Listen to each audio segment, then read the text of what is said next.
Good evening, everyone, and welcome to the season opener for your Neville Tigers. We're right here, as we are every single year since 2020, bringing you it live here on the Neville Tiger Network.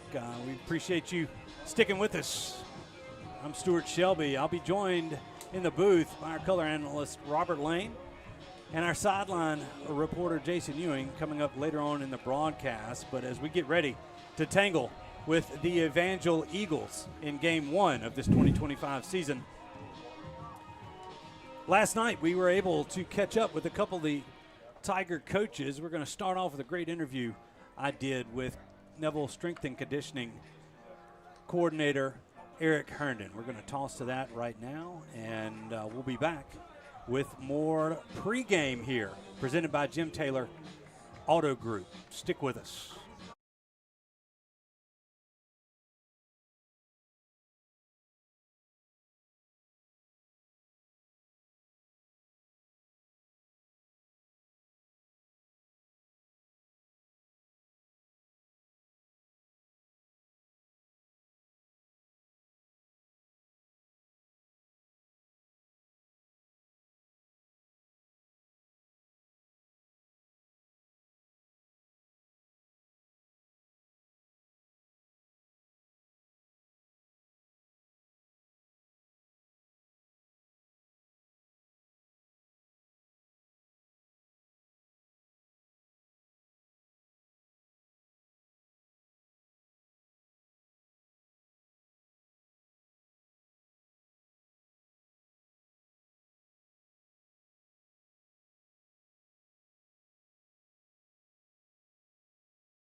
physical therapy school. We're getting ready to go, and he called and said, look, I think I want to get into strength and conditioning. I was like, well, this is not a text or a phone call. You need to come by, and we need to talk about it and kind of understand what the demands and what's going to go into this and everything else. And I can't brag on him enough. Hopefully he's watching right now, and everybody out there watching this understands just how important it is to surround yourself with good people that you can trust to ask questions or trust their eyes or their ears. What did you see today? What did you hear?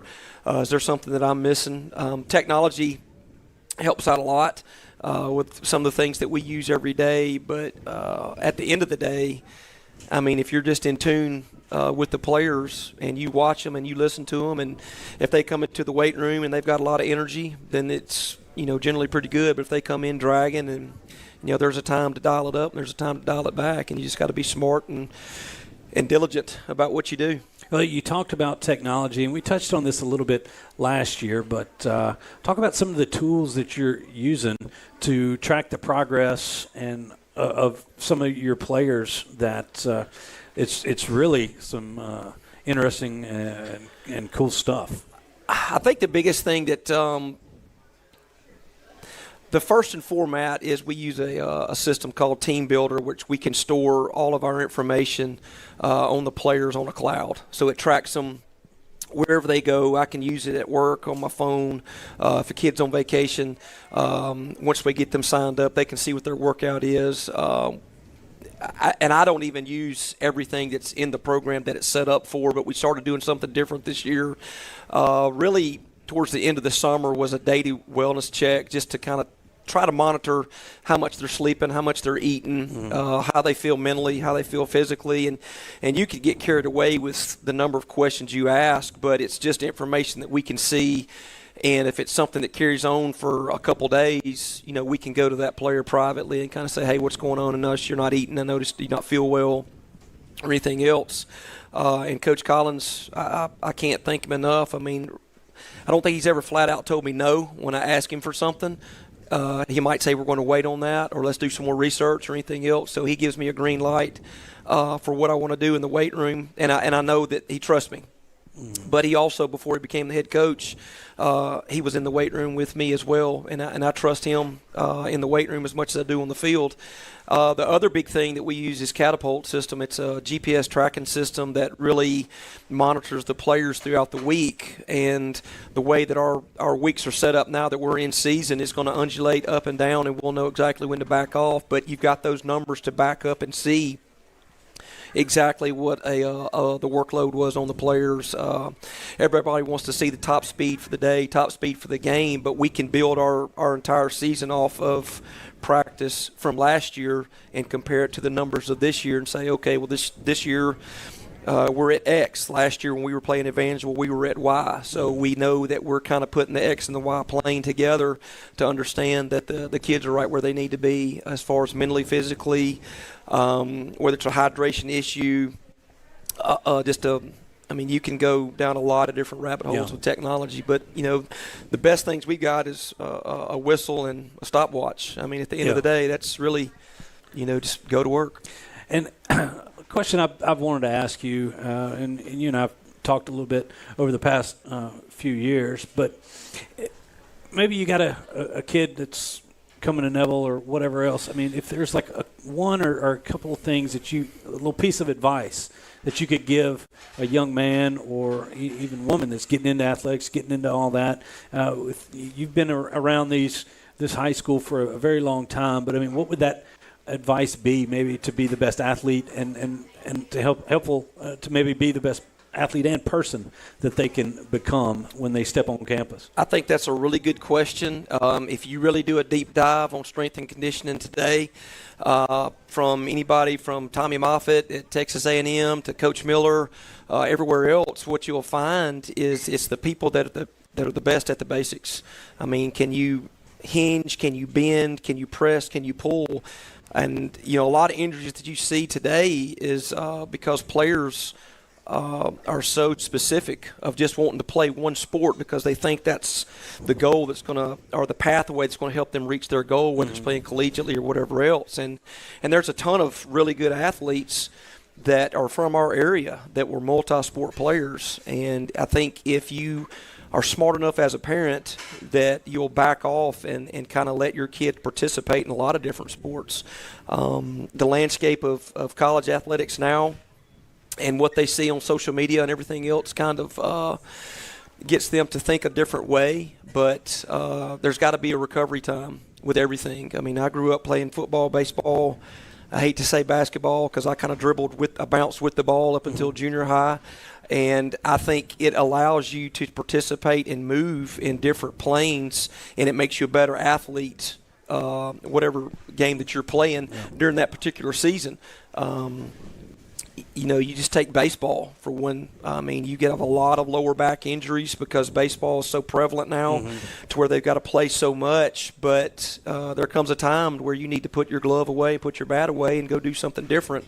And it makes you miss the game, which I think makes a big difference as far as you enjoy in athletics in general. But to young players, I had a conversation with somebody not long ago. It's either too much too soon or too often.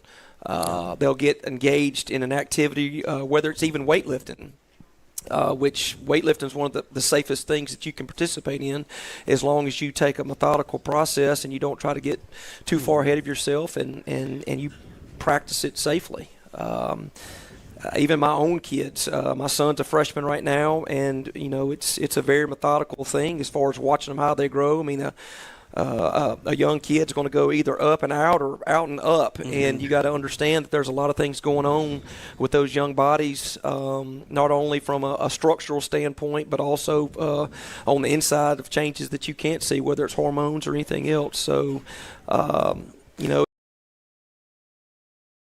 if you get into the nuts and bolts of it, it takes 10 years to train an athlete. So you start in the 7th grade and they push on through and they finish up in college, and there you go. Voila. Well, always good advice, and I always enjoy you coming and joining us each and every year here on Tiger Talk. Hate that we got to cut it off. I thought we was going some more. No, we got to talk to Coach Collins here about these Evangel Eagles. But a nice round of applause for Coach Eric Hearnen. When we come back, we'll get Coach Collins. At Origin Bank, we understand the importance of community. That's why we're committed to the Northeast Louisiana Food Bank, providing meals to 25,000 of our neighbors across 12 parishes. Through their efforts, they provide about 6 million meals a year to those facing hunger in our area. Visit foodbanknela.org to learn more, sign up to volunteer, or donate to support their mission. Thanks so much to the Nela Food Bank for your community efforts and for partnering with us at Origin Bank. It's about tradition, value, and community. We're Creed and Creed, and we're proud to call Northeast Louisiana home. Catherine and I raised our family here, we worship here, and we serve here. It's an honor to support the community that has given us so much. Tradition, value, and community. That's Creed and Creed. If you've been injured in an accident, call Creed and Creed today. Proudly serving this great community for over 25 years. Everyone deserves a beautiful smile, and at Caples and Robinson Orthodontics, we're here to help you achieve just that. Dr. Caples and Dr. Robinson have over 50 years of combined education and experience and use advanced modern technology to provide high-quality care for all of our patients. We prioritize outstanding customer service and work hard to make every patient feel comfortable and confident in their treatment. Whether you're a child, a teenager, or an adult, we've got you covered. So why wait? Call us today to schedule your appointment and start your journey towards a beautiful, confident smile with Caples and Robinson Orthodontics. At St. Francis Health, we're focused on serving you with a dedication to excellence, innovation, clinical expertise, and respect for who you are as a person. As we turn our attention to the future, our commitment to Northeast Louisiana is at the center of how we move St. Francis forward. Our highly skilled team has one thing in mind: excellence in healthcare. It is our honor and our mission to serve you and this community. St. Francis, official healthcare partner of the Neville Tigers. Catherine Joyce, Neville High School class of 1998, Sparks customer. Go Tigers! Amaya Dawson, Neville High School class of 2019, owner of a Nissan Sentra from Sparks Nissan. Go Tigers! Will Shelby, class of 97, Sparks GM, Titan driver. Go Tigers! Our team knows the winning combination is always Neville Nation and Sparks Nissan Kia. Join the team today. Remember, hot deals start with Sparks. I'm Dr. Scott Shelby with Family Solutions. When you hear the words Family Solutions, you may not know that we're a comprehensive, strength-based counseling and psychiatric clinic. Family Solutions provides psychiatric care, individual and couples therapy, child and adolescent counseling, psychological testing, medication management. We also provide occupational therapy, physical therapy, speech therapy, and ABA therapy in one convenient location. For more information on how we can help your family today, visit FamilySolutionsCounseling.org. At Marion State Bank, we're committed to the growth of our community, starting with education. From elementary to high school and beyond, we invest in the growth of our students. Because strong roots begin with empowered minds, from local classrooms to high school athletics, and supporting college dreams. Marion State Bank, rooted in education and local athletics. Member FDIC and equal housing lender. All right, Mr. Mayor, we are done. Thank you, Doc. Yes, sir. Miss Gwen's gonna get you all seated and ready to roll. Nothing to eat or drink for 3 to 4 hours. Come on, Doc. I was hoping to get myself some po' boys and tamales. No, Mr. Mayor, you can't do that. But if you could, where would you go? We gotta go see Chris Lewis at Coney Island Connection. Stop by Coney Island Connection, where you get more than just a chili cheeseburger and a chili cheese dog. I guarantee you won't be disappointed. Right here at Coney Island Connection.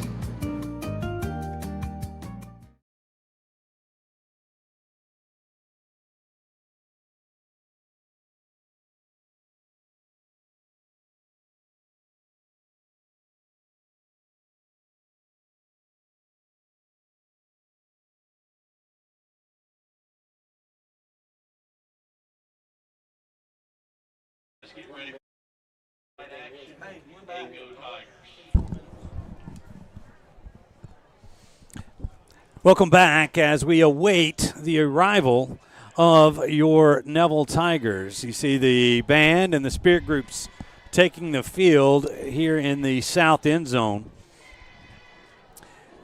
Both teams have finished their warm-ups and have retreated to their respective locker rooms. Evangel across the way. And Robert, as we bring you into the conversation here in the Jim Taylor Auto Group pregame, PA announcer here at Neville just mentioned that this series, it dates back to 95. They've only played 6 times. Neville ahead in that series 5-1. It was a win against Evangel in 95 that kind of sprung that 95 team on the path to the state championship. Coach Duron was there back then. He's back now. He's been back for the past few years trying to lead a resurgence of this Evangel program. And Evangel has always been as good as the quarterback that they snap the football to. And they've had some good ones over the past few years. And there's no exception this year with the top-rated junior quarterback in the country and Pop Houston. Yeah, we got a large dose of him last year over there at their place. And he's everything that they say he is. I watched him warm up. You know, again, we saw him last year as a sophomore. It looks like they've added a few pieces maybe this year. And so I expect it to be an exciting night, you know, with Parker being a junior as well. Parker Robinson, the Neville quarterback. 2 phenomenal quarterbacks in that junior class, probably 2 of the best in the state, if I had to guess. I hadn't really done the research, but those 2 guys are in the top, of that junior class in the state for sure in the state of Louisiana. Well, you had not only the Pop Houston, but it seems to be the topic of conversation around there is how do you stop him? He had a pretty good first half last year. The Tigers started getting to him there in the second half and allowed the Tigers to pull away in that ball game last year. But the last time the Evangel Eagles, the Tigers prevailing 42-24, but it was closer than that at half. 2023, maybe the best game of the series as the Tigers held Evangel off of a 2-point conversion attempt at the end of in overtime to win 30-29. So this will be the 4th time in the last 4 years that these two have played. They started it back in 2022 with that 8-0 Mud Bowl win in the over there at Evangel. It got Evangel to get a turf field at the end of that year. Yeah, got new turf, and like you said, when they came here, it was a great game here. And then last year we just kind of wore them out. Defensively, they had a bunch of guys going both ways. And the second half, we just wore them down and were able to pull ahead. We got a couple of stops against Pop. We were able to sack him. And that's what it's going to take tonight. You got to try to match them scoring. They're going to score touchdowns. I've watched against West Monroe. It's a prolific offense. They got some good receivers, and Pop does an incredible job in the pocket, getting outside of the pocket, creating plays with his legs, and then extending plays, with his arm down the field. It's pretty impressive what he can do on the run in delivering the football and being as accurate as he is. So we've got to hang in there, try to keep him in the pocket as long as we can, and press from the middle and contain. Our defensive ends can't get above him. Yep. If they do, he's coming out, and it's backyard football from there. And we hope we can stay one score ahead. Well, it's a whiteout night here at Bill Ruple Stadium. The Tigers are going to be donned in all white uniforms with their black helmets as we get going here this evening. But enough about Pop Houston. The Tigers have a pretty good junior quarterback as well, and that being Parker Robinson. He showed flashes of that combination with Zaylin Young there in that jamboree, but we all saw what the young sophomore quarterback did last year as the Tigers come out of the tunnel and take the field. So, and we're going to get into more of that, but talk about the holes that the Tigers have to fill on offense. You lose Jalen Nichols, but you got Jamarian Roberson, who's trying to fill some pretty big shoes. But I think this offense is going to be centered around the arm of Parker Robinson this season. Yeah, no doubt about it. And then you've got your offensive line. We've kind of, mix and matching pieces, trying to figure out what works up front. At least that's what we saw in the jamboree. You saw some guys in and out and switching around. So we'll see who we start out with tonight on the offensive line. And that's going to be the key. You got to establish running the football. And then Parker's going to be able to do what he did last year with his arm. We know he exceeded my expectations as a sophomore last year, and expect good things from him. He's a great kid, and he's got phenomenal upside. Yeah, a couple of receivers vying to be that viable number 2 and 3 after we lost Dumas last year. Yeah. One of those is Emad Sledge, and you'll see a plethora of other receivers trying to work their way onto the field here this season. And in any season, defense is key for these Tigers' success, and Coach Collins and Coach Wise and his bunch had some holes to fill there, but they've got maybe 2 of the best safeties in the state at the back end of that thing. Yeah, no doubt about it. Juju Burns, number 2, he's committed to North Carolina, and he's a headhunter back there. Another good kid, and then Jaden Reed, number 7, he flies around on the field also.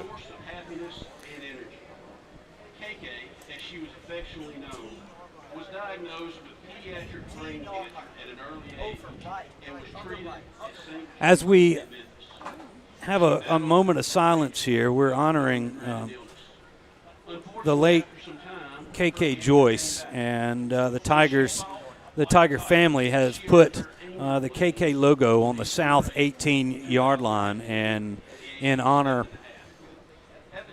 of Katie Joyce, who passed away at 7.5 years old 10 years ago. And she would have been a senior this year with this senior class, and they wanted to honor her by putting her initials on the 18-yard line to go along with the recent passing of Tarver Braddock, which he honored on the North 18 this year with the TB 18 logo. And we also want to keep the memory of both of these young Tigers alive as we go through this season.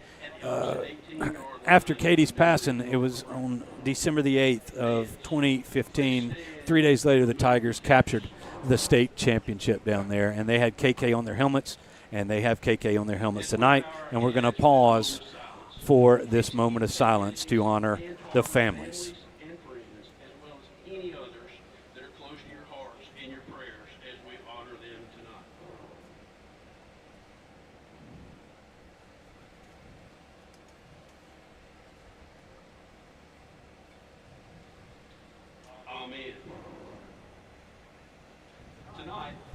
All right, now as we have the national anthem about to go, we are going to take a 1 minute break. We'll be back for the coin toss and the kickoff when we return here on the Neville Tiger Network and Sunny 98.3. You've been watching and listening to the Jim Taylor Auto Group pregame show. Hey Tiger fans, craving something delicious? Swing by the Sonic Drive-In on North 18th Street in Monroe for the ultimate drive-in experience. From classic burgers and crispy tots to slushes and frozen treats, we've got it all. And here's the best part. We're proud to support Neville High School athletics.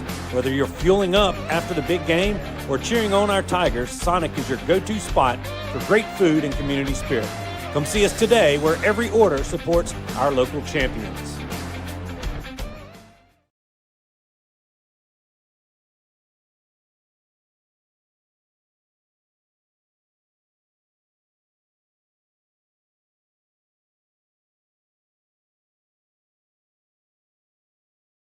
For over 140 years, football has been America's favorite pastime. Jim Taylor Buick GMC understands the importance of keeping traditions alive. Cheers may change, mascots may change, rivalries may change, but one thing remains the same. The best seat at the game will always be the tailgate of a vehicle from Jim Taylor. Come experience what we're all about at Jim Taylor Buick GMC in Monroe.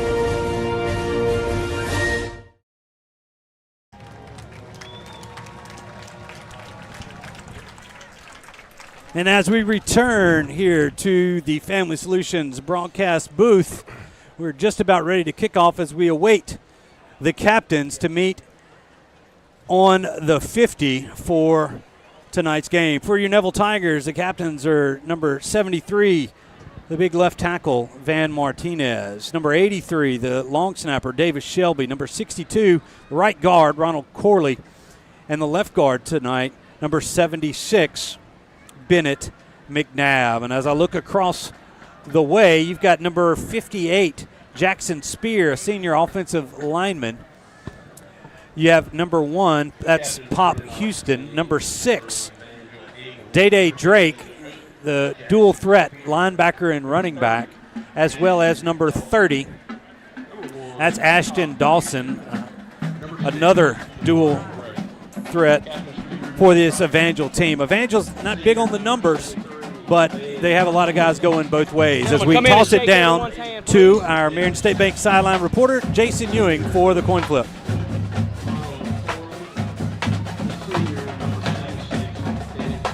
All right, we're going to let the visitors from Evangel call the coin toss. You do the speaking, sir. Tails is the symbol.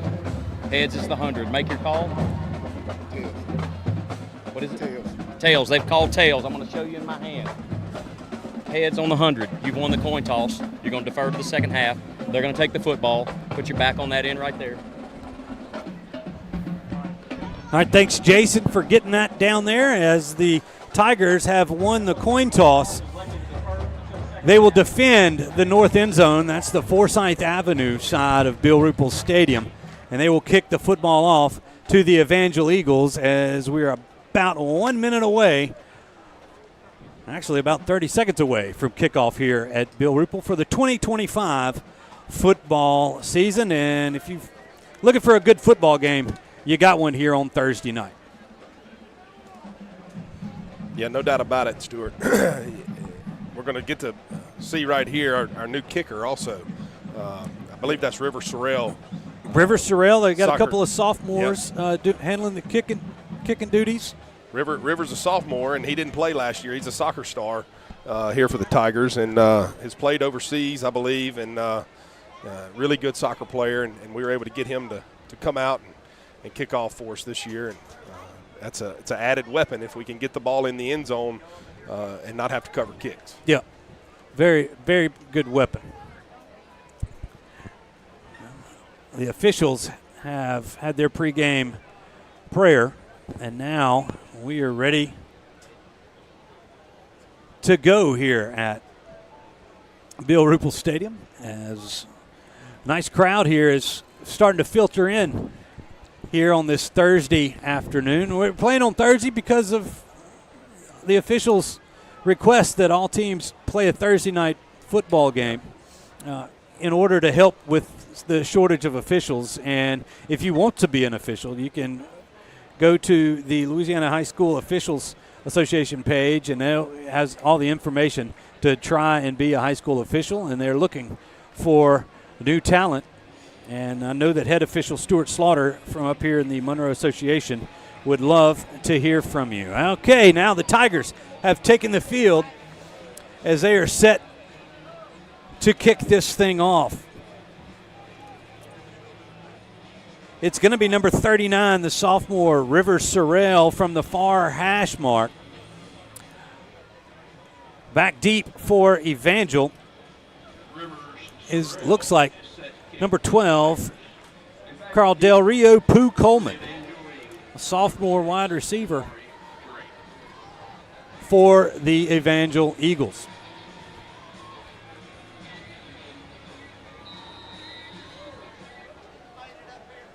The whistle is blown, and we are underway here at Bill Ruple Stadium. River Sorrell's kick is going to be fielded around the 4-yard line.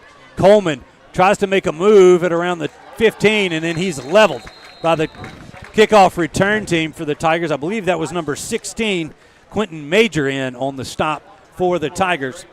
And Evangel will take over 1st and 10 from their own 18-yard line. Yeah, good coverage right there by the Tigers. You know, we stayed in our lanes. Last week in the Jamboree, I was a little iffy on our kickoff coverage team. You know, it looked like we got out of our lanes, and we gave up one pretty good return in the Jamboree, but that was a good job right there. Anytime you can stop them behind the 20-yard line to start their drive, that's a successful kickoff coverage. So we'll get to see Pop Houston here in this Evangel offense, who is electric. You see Dylan Bryce and Juju Burns here on the defense for the right side. Pop's first pass is caught. He's got a man, number 5, across the 30 out to the 34-yard line. The catch was made by Charlie Abraham. One play and a first down for the Eagles. Yeah, and that's just pitch and catch. You know, just ran a slant right there, picked the softest coverage, shortest throw, and it's a one-on-one right there, and made a good throw. Create a first down there for the Eagles. That's Abraham kind of at the H-back position. He motions over to the right side. 2 receivers over on the far side. They're going to hand this football off to their running back, and he barrels forward out to around the 40-yard line. They're going to say about 40.5-yard line. Gain of 6 on first down. It's going to be 2nd down and 4 for the Eagles. And that's their bread and butter in the run game. They're pulling their offside guard and tackle, and they're coming downhill at you. And, that was a good run there by the running back. Day Drake, who is their feature back as well as their feature linebacker. Once again, Evangel splits 4 wide. Houston in the shotgun.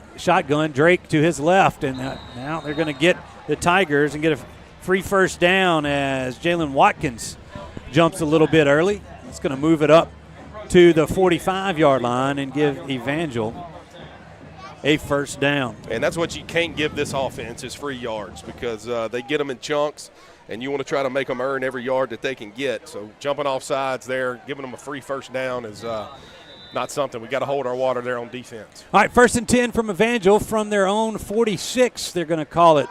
Houston rolls to his right, and that throw is going to be too low for Johnny Casey Jr.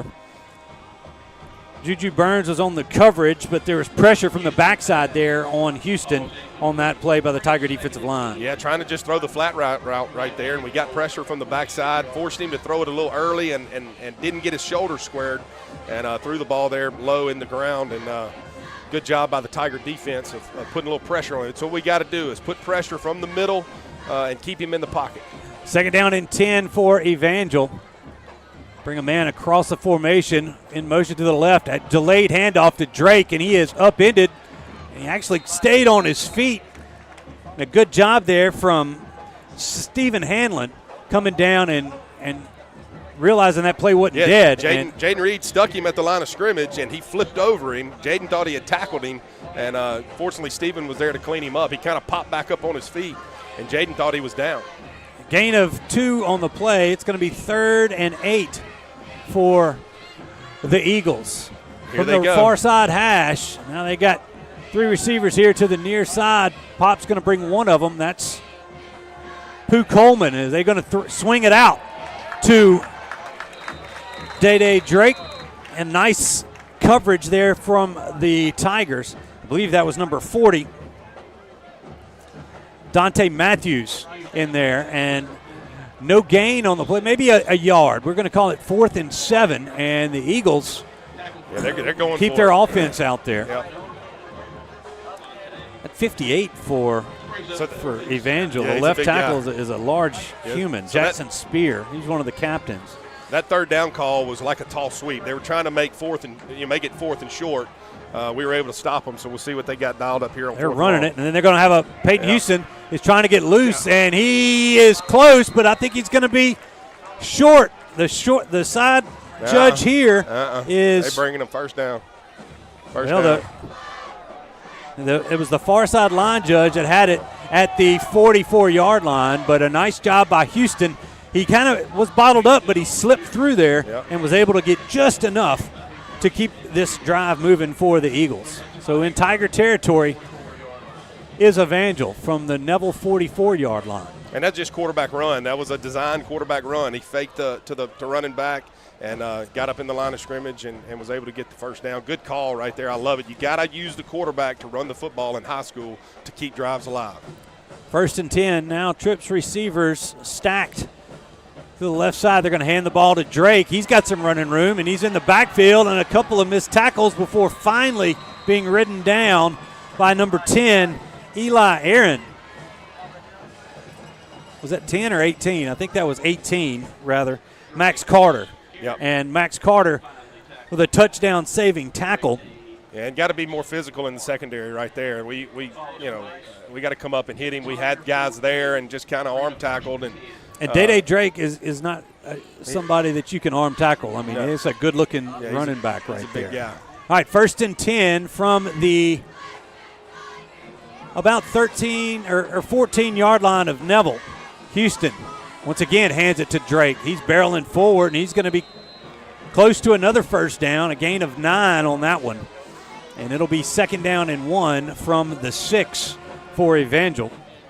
Yeah, and right now we're getting beat up front. Against Ruston, we did a good job up front. Right now we're getting up the field and running past the guys. We've got to stalemate the guy at the line of scrimmage and read their hats, and defensive linemen got to get off their blocks and plug the holes. We're running up the field, and they're running right by us.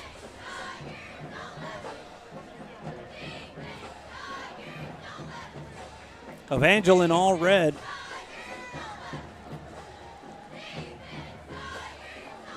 As once again they hand the ball to Drake, and another tough run. He's going to have the first down. Yeah, Drake. So it'll be 1st and goal right there. Drake. Folks, this year, the first half is brought to you by our good friends at Sleepy Hollow Furniture there on the corner of 9th in Louisville in Monroe. And then also our first quarter is brought to you by Cartown. Cartown is a proud partner of the Neville Tiger Network. Visit Cartown in Monroe today for the best selection, unbeatable prices, and friendly service you can trust. All right, here's the 1st and goal. They give it to Drake again. He stood up at the line of scrimmage, and the Tiger defense has held for now a gain of a yard down to the 3. It'll be 2nd and goal from there. Drake is their starting running back and also their starting inside linebacker. He's carried the ball about 6 times on this first drive. He's got his work cut out for him tonight. No doubt about it. He's a big fella, and you can see he's strong and physical. 2nd and goal for the Eagles, 6:36. They've had the ball since the start of this football game. This is their first possession.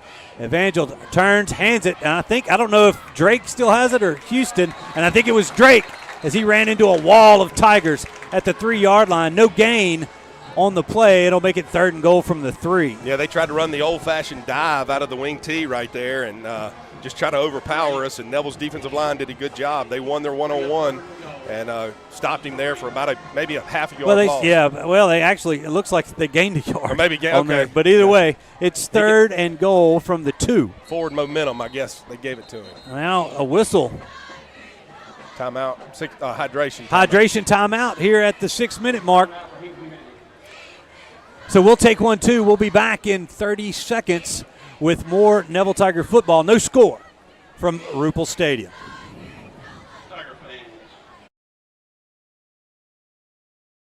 For 20 years, I've treated the local community, as well as young to professional athletes, keeping them healthy and on the field. If you've ever thought about seeing a chiropractor, or had neck pain, low back pain, or headaches, call Shell Chiropractic. See if me and my team can help you. I'm Dr. Bud Boudreaux, and here at Shell Chiropractic, we offer non-invasive spinal decompression. If you or a loved one suffer from bulging herniated discs, spinal stenosis, or even sciatic symptoms, I encourage you to give our office a call here at Shell Chiropractic.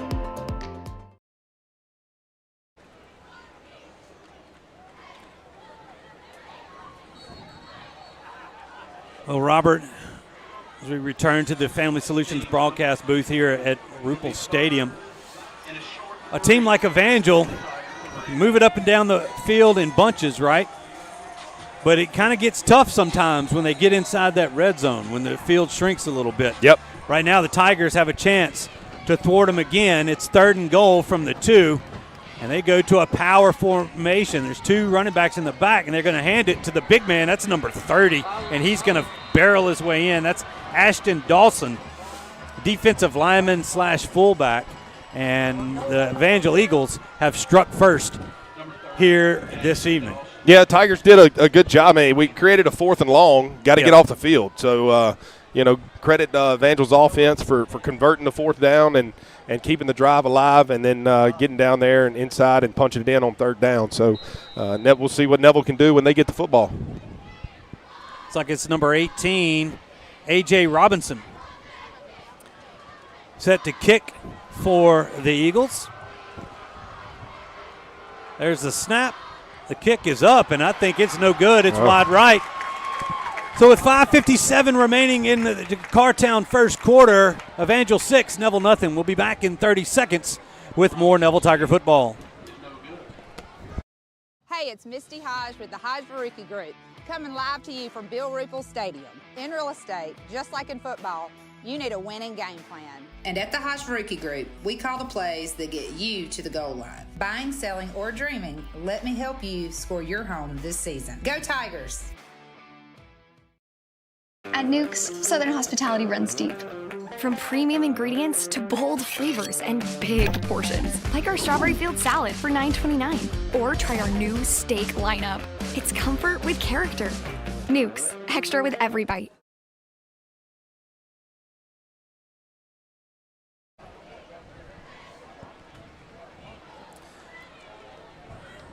Welcome back to the Sleepy Hollow first half. The Cartown first quarter. We're broadcasting live from the Family Solutions broadcast booth. A 73-yard drive, or 72-yard drive rather, to open the football game for the Evangel Eagles, and they lead the Neville Tigers 6-0 with 5:57 to go here in that first quarter. A.J. Robinson ready to kick it off smack dab in the middle of the X at the 40-yard line. Dylan Bryce, I believe that's Roberson, back deep. This kick is going to get into the end zone. Actually, that's Noah Newbill, and a big leg from the junior A.J. Robinson forces a touchback, and the Tiger offense will be taking the field for the first time this evening. Yep, it'll be interesting to see how this Tiger offense does. We operated good in the first half of the Jamboree, clicking on all cylinders. The second half, I think we ran 3 plays. We went or 4 plays. We had a 3 and out, and we fumbled, and the game was over. So we didn't get to really do anything in the second half. And while we have a moment, let's check in with our Marion State Bank sideline reporter, Jason Ewing. And Jason, impressive drive from the Eagles on that first one. It was. They're fast and they're big and they're physical, but you got to think with them going both ways, it's going to run out of gas. The Tigers start off in the I formation. You got a fullback in there. That's Jarvis Blackston. Jamarian Roberson is deep. And out of the eye, they hand it to Jamarian, and he's fighting for yardage. I think he might have gotten back to the line of scrimmage, and that's going to be it as the Evangel defensive front stopped the young running back for no gain. 2nd down and 10 now for Neville. Yeah, we ran the old-fashioned lead. Looks like we're staying in. We're in 22 personnel, 2 backs, 2 tight ends.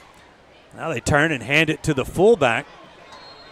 That's Jarvis Blackston. He's going to get a couple, and that's it. 3rd down and 8 coming up for the Tigers, and they switch out personnel. And you know, Stewart, the thought process here is run the football, establish the game, the run game early, shorten this game. Try to keep Pop Houston and this offense off the field as much as you can, especially in the first half.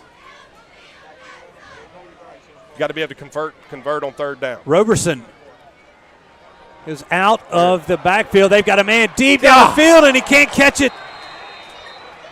Ahmad Sledge was wide open down the far sideline, and he can't come up with the reception. We watch it here on the Creed and Creed replay.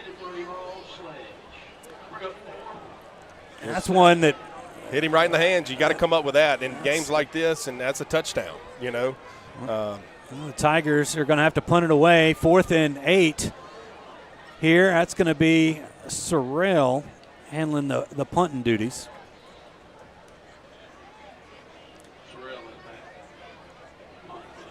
The returner for Evangel, I believe that's Coleman. He's standing around his 40-yard line. The snap is back. Sorrell punts this one down. It's going to bounce around the 47-yard line of Evangel and be down at the 39-yard line. So a 3-and-out for the Tigers. Missed a opportunity there, and Evangel will take back over with 4:43 remaining here in that first quarter. Yeah, and that's not what you wanted to, do offensively. Come out and go 3-and-out and give the ball back to this high-powered offense that Evangel has with the put the ball back in the hands of Pop Houston with no points. You know, we had a chance right there to go up 7-6. If we make that catch, I think he's scoring. Got to put together a drive on our next opportunity. Defense has got to come out, and we got to get a stop in a hurry and a turnover, something, and let's go back to work on offense. Well, Drake's in the backfield next to Pop. You got 3 receivers to the far side, 1 to the near. Pop's looking to throw, and it's the same play, that slant just on the opposite side as it's complete to Charlie Abraham. Yeah, we blitzed Abraham across the 50 down to the Neville 43-yard line. We blitzed him right there, and they side adjusted it. We had a free blitzer, and the receiver just turned and looked. He's wide open. That was the guy that was supposed to be covering him, and we had soft coverage with the safety coming down. So good job there by Pop Houston and the receiver seeing the blitz. Tackle made by Stephen Hanlon. Here's the first down play from Evangel. They're going quick. They hand it to Drake, who tries to bounce it outside and does before he's finally tripped up by Jaden Reed. He falls forward to the 37-yard line. Gain of 6 for the Evangel running back, the senior. Maybe 2nd down and 4 for Evangel. Clock running as we're under 4 minutes to go in this first quarter. Yeah, a lot of running the football. Clock's running. See what happens here with being 2nd and medium. This is a Pop Houston run, and he trips himself. The turf monster got him, and that's a fortunate break for the Tigers, but not before the talented junior quarterback gets a first down to the 27-yard line of Neville. Yeah, and our linebackers just didn't see it right there. We've got to react quicker and fill the gaps. I mean, our linebacker was still 7 yards off the ball before he reacted, and the guard got off on him and made the block and created a big hole there for Pop. Jacoby Collins and Dante Matthews manning those linebacker duties for the Tigers this year. Another handoff to Drake, and he's got a big hole, leaps over a defender. That was Carter, and he's going to be dragged down at around the 2-yard line. Flag. A big play. There is a flag laying at the 15-yard line. And let's see if we can see it. I think that's a flag thrown in. And if this is a flag, it goes against Evangel. It looked like as Drake leapt over Max, one of the dragging linemen, ran through him a little bit, but it wasn't much on as far as a penalty here. And let's check in with the referee. They're going to wave it off. Yeah, that's the right call. Yeah, what did he say? No foul for what? I think holding, maybe. Okay. I think he didn't. Yeah. Guy could have been late to it, but either way, Evangel's back in business for the second time here in this quarter. And the Tiger defense, at least to this point, has been on their heels. Yeah, we were getting dominated up front and in the linebacker position. They're getting guys up on us, and we're not getting off blocks. 2:50 and counting. Pop is going to try the little tush push. They're still going, and they're finally going to push Pop into the end zone. Went behind a couple of those big guys, primarily number 65.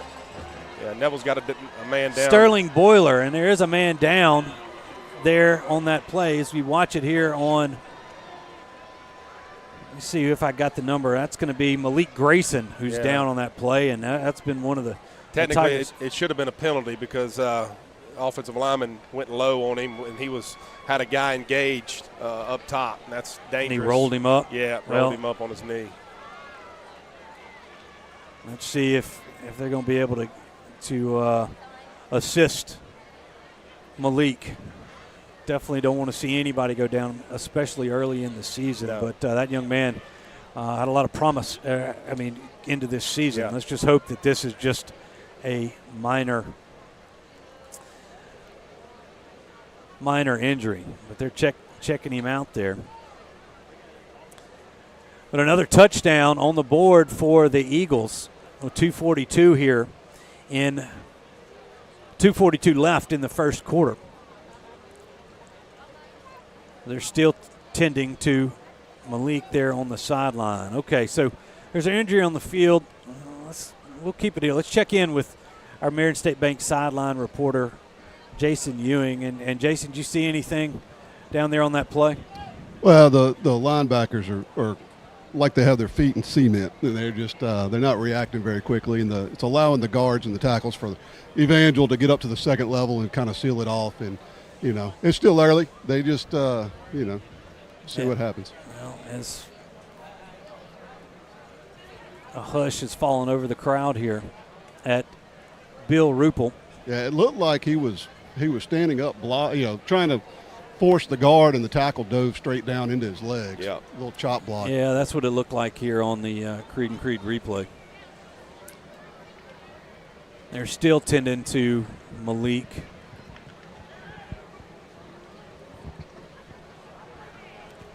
But Evangel's got great size. They've got good size on the line, and their running back is a big guy, and they're playing just more physical than we are right now. Yep.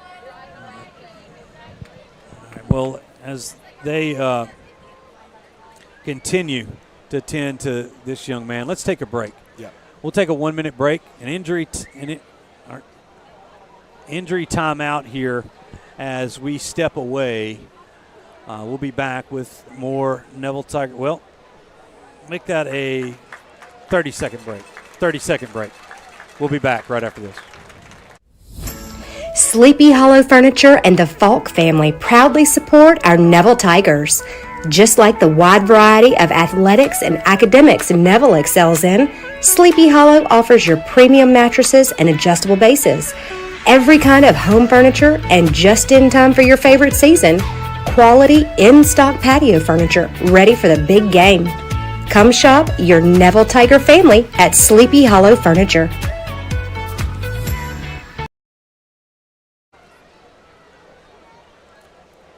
A nice gesture as we come back from Pop Houston, who ran across the way to check on Malik right there. But it looks like the offense is out on the field. This is a 2-point conversion. Pop just scored on a 2-yard run to put Evangel up 12-0, and they're going for 2 to make this a 14-point game. Pop looking towards the end zone. They throw it high, and it's caught by number 5, Charlie Abraham, in the back of the end zone. That was a good throw, and the Evangel Eagles have made it a 14-0 ball game. 2:37 remains here in the Cartown first quarter. We'll be back in 30 seconds with with more Neville Tiger football. Imagine a world filled with love, laughter, and happiness. At the Tarver Braddock Foundation, we believe in the power of kindness. Inspired by Tarver's joyful spirit, we spread smiles through random acts of kindness. Join us in making the world a brighter place. Visit TarverBraddockFoundation.org to learn more and make a difference today. The Tarver Braddock Foundation. Share a smile, spread the love, and thank you for your support.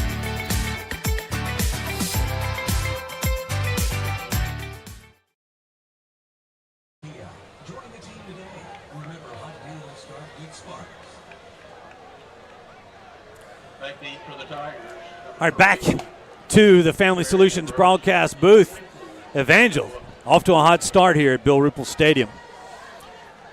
Up 14-0 with 2:37 remaining here in the first.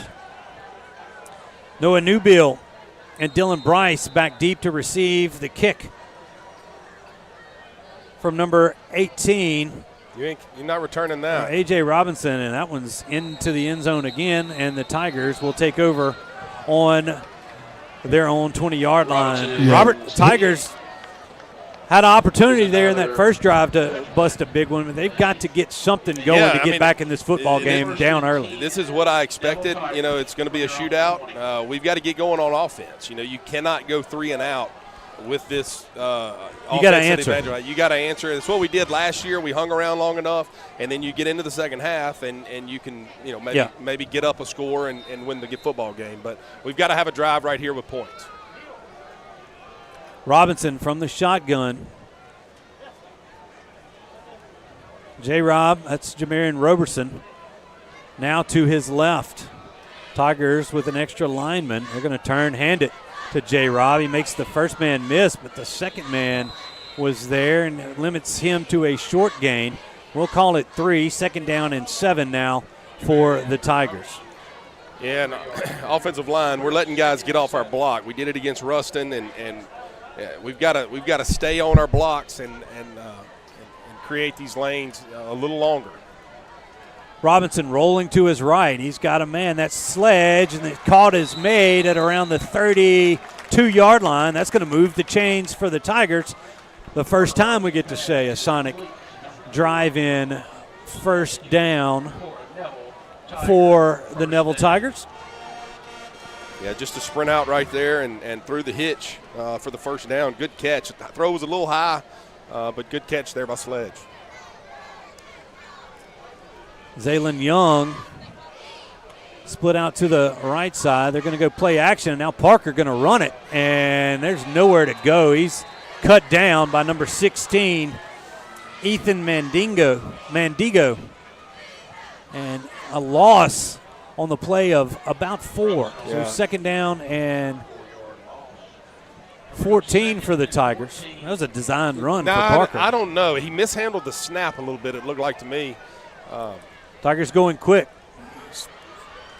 And they fire it out to their slot back. That's number 19, Desi Bird, and not much of a gain. Let's call it really no gain. 3rd down and 14 now for Neville. That was a big defensive front. Yeah. From the Evangel Eagles. Almost get one of them to jump. Is that number 30? Yeah, that's 30. That defensive end. He also played fullback. That's Ashton Dawson, another senior at left end. They're going to roll Parker out to his left. He's got pressure. He steps up in the pocket, and he finds his man. That's Desi Bird, who breaks a tackle at the 42 and plunges forward to the 46-yard line. That'll move the chains for the Tigers once again. Mark it up as a Sonic drive-in on North 18th Street. First down. Yeah, great job by Parker there, relocating and coming up and making an accurate throw. Good catch by the receiver. Looked like we were trying to move the pocket, and the defensive end got up the field. Parker back to pass, looking for the deep ball. Once again, he's got Sledge, and he's got it now at the 16-yard line. Nice throw from Parker. Dropped it in the bread basket. They're actually going to say he's down at the 15. Number 21, sophomore Seth Collins on the coverage, and the Tigers move the chains again, now deep into Evangel territory. They stay going fast. They hand it to Roberson, and he's going to be across the 15 to the 13 for a short gain. Make it 2nd down and 8. And that's going to be the last play of the Cartown first quarter. We've played one. Evangel 14, Neville nothing. We'll be back in 1 minute with more Neville Tiger football. Stay with us. If you were just in a car crash, the insurance company could already be calling you. Don't talk to them, talk to us. The call is free, and the difference could mean going into debt or getting the settlement you deserve. Pick up the phone and call us right now. Don't wait. Call Creed & Creed, 387-5800. You can count on Creed & Creed. Call today, 387-5800. Remember, Creed & Creed is all you need. Hi, I'm Chris Lewis, the proud owner of Coney Island Connection. For nearly 20 years now, we've served the Oklahomites with our fast, friendly service and our famous chili cheeseburgers and our famous chili cheese dogs. Well, the chili is homemade. I'm asking you to stop by today and give us a try. We also serve hot tamales, roast beef po' boy, fried pickles, and much more. We even serve funnel cake fries here at Coney Island Connection on the corner of North 7th and Arkansas Road.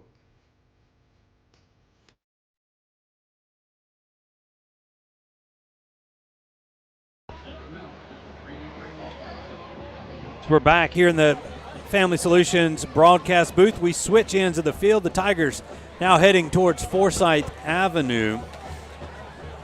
I'd like to thank our second quarter sponsor, Dr. G.G. Grant and his crew at Shell Chiropractic. Shell Chiropractic in Monroe is tackling the second quarter as a proud sponsor. Here to keep you in peak condition on and off the field.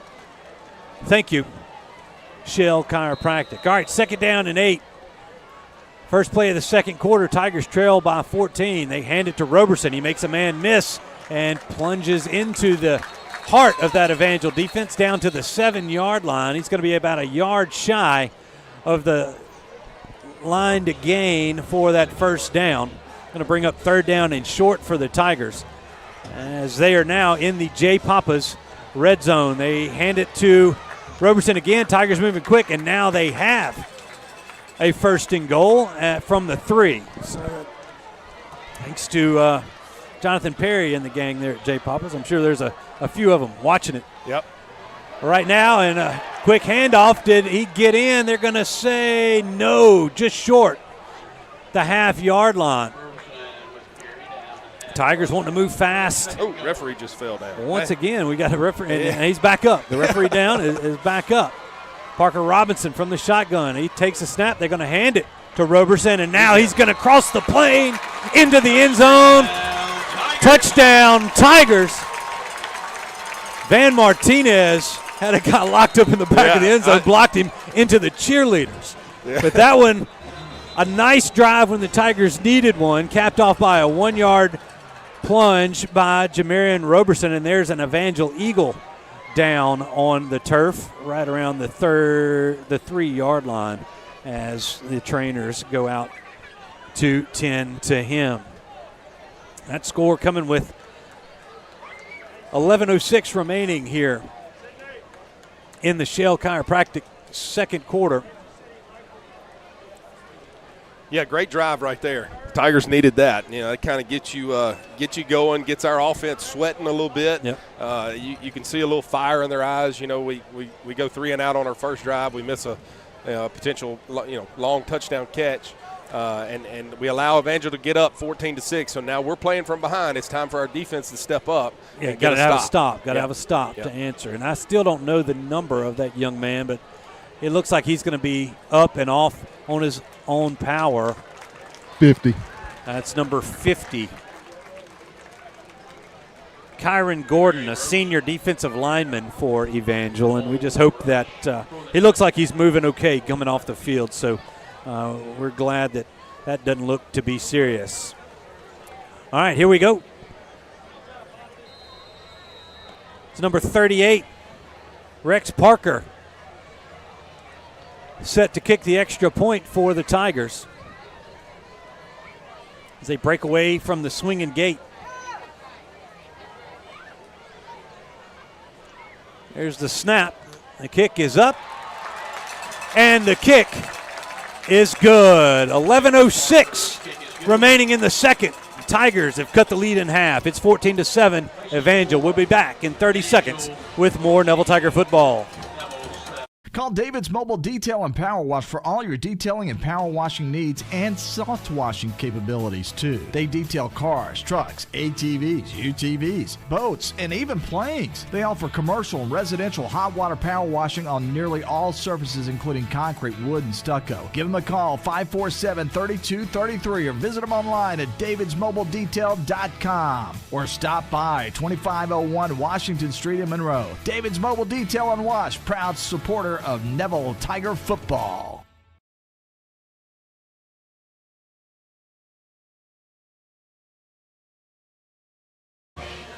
Tiger cheerleaders are fired up. The Tigers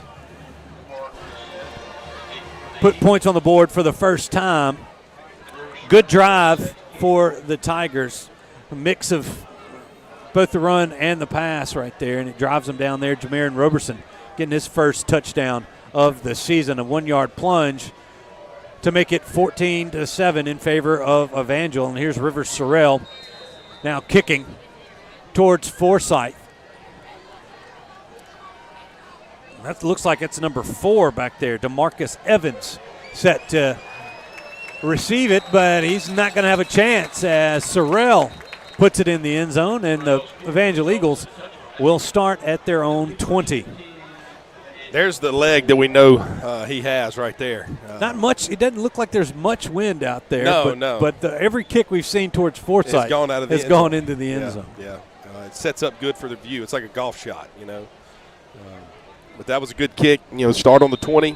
Defense has got to show up. 11 minutes they'll have left in the second quarter. Neville's got a game. You know, 14-7. You're back in it if you can get a stop right here. That's what the Tiger defense needs. Evangel from the far hash. Still have Drake in the backfield next to Houston. They split 3 receivers to the near side. The Tigers come with a blitz. It's picked up, but there's Juju Burns. Never gave up on that play as he was picked up, but Pop Houston couldn't get out of his grasp, and Juju Burns with the sack will put the Eagles behind the chains. Yeah, great job right there. We rushed him, got him to step up, and we didn't get above him. Juju stayed to where he can. We know what he wants to do. You can watch it on tape. He wants to step up and come out to the right, and Juju was right there. A great job of listening to his coaches during the week and making the play right there for a sack.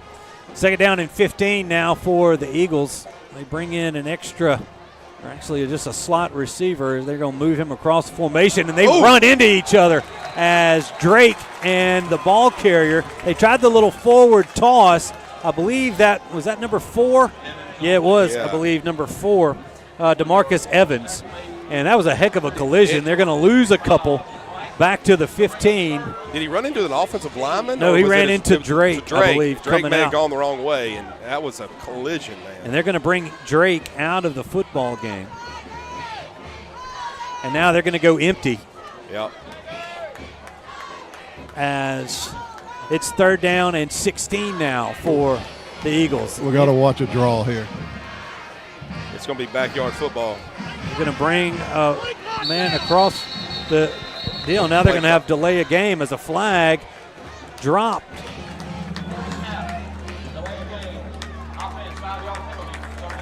So a delay a game will back them up 5 more. So third down and 21 now for the Eagles.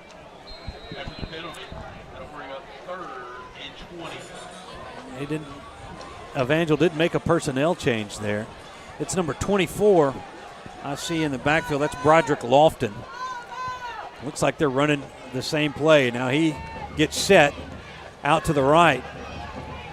Pop looking for a man, and he sails this one out of the reach of Pooh Coleman. And for the first time tonight, the Evangel Eagles are going to have to punt the football. Yeah, great job there by the Neville defense. Evangel looked like a totally different offense on that drive than their first 2 drives. You know, it's just the way it goes. That's why you play 60 minutes. You know, Neville's going to hopefully get the ball back right here somewhere around midfield and get back to work with 9:32 left. 14-7, your score. Evangel in the lead. It looks like A.J. Robinson to punt it away. Tiger return man is set at the 48-yard line, but that's a short punt, and then we're going to have a little fight here. That's going to be a hold. That's 21, and I don't see the Neville Tiger in there, but that was number 21, Seth Collins.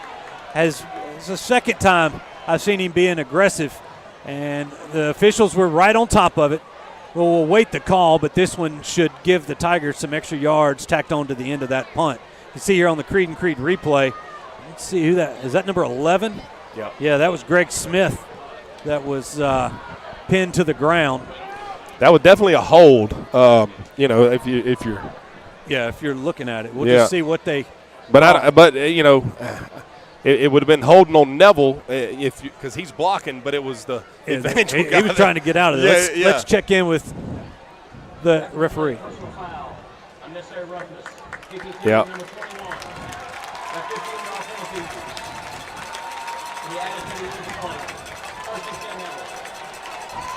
All right, so a 15-yard penalty added to the end of the punt. The punt was down. Around the 40-yard line. Let's see where they. Yeah, around the 40. It's actually at the 21. All right, 1st and 10 for the Tigers from the Evangel 21-yard line. Peyton Robinson back there as another whistle here. We blow this play dead. They're pointing at something. I don't know.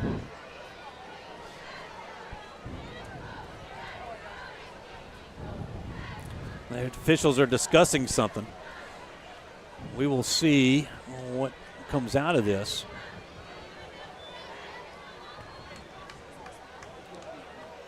Yeah, they're going to move it back. 'Cause I thought it was the 41-yard line where it was down. So they're moving it back to the 25. Yeah, they marked it from the spot of the foul instead of the ball. Instead of the ball. Okay, yeah. So there we go. Thanks, Jason. All right, so from the 26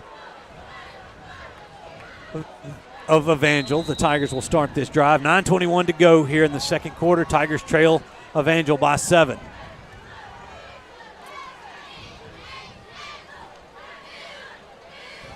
Tight end Mason Hart in there on the left side. They're going to turn and throw the football. They might have had a little something there, but Parker led Desi Bird a little bit too much there, and that's a dangerous throw out there, but it was thrown in the right spot. Yeah, Parker just didn't quite get his feet turned. I was lined up right to it. His shoulders weren't quite turned to the target, and that's why it drifted towards the line of scrimmage. If he catches it on the run right there, he's got a chance, but the ball was just thrown a little too far out in front of him.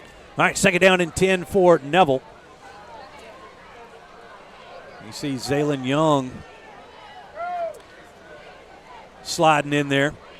6 seconds remain on the play clock. Tigers need to get this play off, and they do. They're going to turn, play action, and Parker Robinson's in trouble as they came with a blitz, and I believe that was number 16, Ethan Mendigo. We'll check it out on this Creed and Creed replay. Yeah, he just got right around that right side and too much speed. And that's going to be a loss of 7 on the play. 3rd down and 17 for Neville. Robinson back to pass. They're going to throw underneath to Roberson. He makes a couple of guys miss. He stays on his feet, but is finally wrestled down at the 28-yard line. So he almost gets some of that lost yardage back, but that is going to bring up a 4th down and 12 for the Tigers. And we're kind of we don't know if we're in field goal range yet, but the Tigers moving fast. Robinson looking, rolling to his right. He throws downfield. He's got a man, and it is caught on the second effort. Mason Hart comes down with it inside the 5. What a catch by the young tight end. Wow, I'm so glad for him. That was awesome, man. He's had some tough ones. Yeah, he dropped the ball in the scrimmage against Huntington, and that was a great catch right there to get him going. Big 4th down catch. They're going to hand it to Roberson, and he's going to find his way into the end zone. That coming from the J. Papa's red zone, and the Tigers are an extra point away from tying this ball game up. Yeah, great drive right there. I mean, that's a huge fourth down conversion. Great job there by Hart, our tight end. Parker did a good job extending the play with his legs and making a good throw and a great catch there on fourth down. Rex Parker set to kick the extra point. It's Brooks Yerger on the hold. Davis Shelby handling the long snapping duties for the Tigers this season. There's the snap. The kick is up, and the kick is good. 8 minutes even remaining here in the second quarter. We'll be right back as the Tigers have tied this one up at 14. Stay with us, everybody. 30-second break. Hi, I'm Chris Lewis. Here at Coney Island Connection, we believe in giving back and showing a lot of love, and it's all made possible because of you. Thank you for making Coney Island Connection a small business with a big heart. Taco Bandito. Our cooking and service is speedo at Taco Bandito. Taco Bandito on Forsyth Avenue in Monroe and Warren Drive at Cypress Street in West Monroe.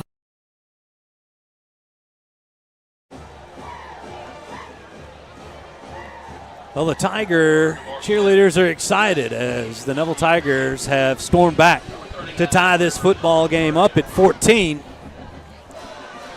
Another short yardage plunge from J-Rob, Jamarian Roberson. And Robert, the Tigers have withstood a couple of punches, and they've punched back here in the second quarter. And another touchback from the leg of Rivers Sorrell. But as we return to the Family Solutions broadcast booth, and we're in the Shell Chiropractic second quarter, and that's what the Tigers needed to do. Came out a little bit sluggish, missed on a big play, but they knew it was there. They didn't go away from it. They didn't get rattled. That offense comes back and provides the answer. That's right, and maybe the defense has settled down. We'll see. I mean, this offense of Evangel is still electric. We know that. Yes. They can score at any moment. So defensively, we got to come out. 8 minutes left. Still plenty of time here in the second half.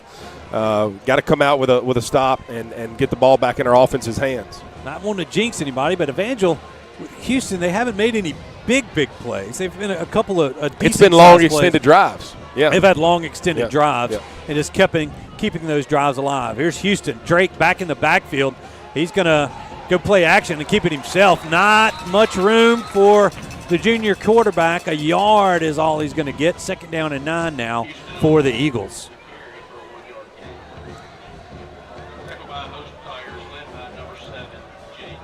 Yeah, just tried to run the quarterback counter in there, trying to take the load off of big number 6 for Evangel. I believe that's Day-Day, who plays linebacker also. He's already played a whole game. Yeah, almost. Yeah. Evangel puts a man in motion. There's the snap. They're going to delay handoff to Drake, and he runs in to big number 1. That's Kiki Harris at the line of scrimmage. They're going to say he might have got a yard. Going to make it 3rd down and a long 8. It's good to see Kiki with a big play here in the second quarter. Well, 3rd and long, they've got everything in their playbook to throw at you right here. I expect them to go 5 wide. Well, actually, no, they still got Day-Day in there. Not that he can't. He's splitting out. Yeah, they're going empty. Yeah, they're going empty. Well, now Pop, they're moving him back over to the near sideline. That's to the right of Pop Houston, 2 receivers, and now they're going to have a timeout called as Evangel takes one here with the 3rd down and long situation. 6:43 remaining in the first half of play. We're all tied up at 14 with Neville and Evangel. We'll be back in 30 seconds with more Neville Tiger football. Stay with us. Around here, family is more than just a last name. It's who you show up for. For generations, the Compton family and Arklitex Windows and Doors has stood by this community with honesty, hard work, and a handshake you can trust. Because every window we design, every door we assemble, isn't just about your house. It's about your home. Family owned, community rooted, Arklitex Windows and Doors. A family business built for your family.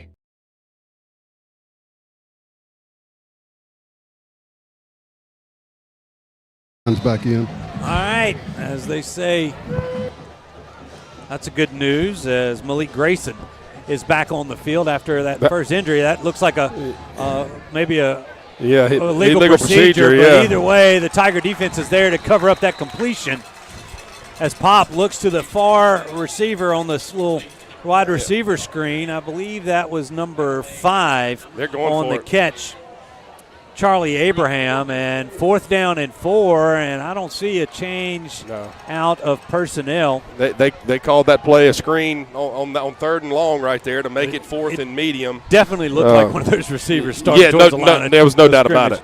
No doubt. Well, we'll see. Deep in their territory, the ball is at the Evangel 26.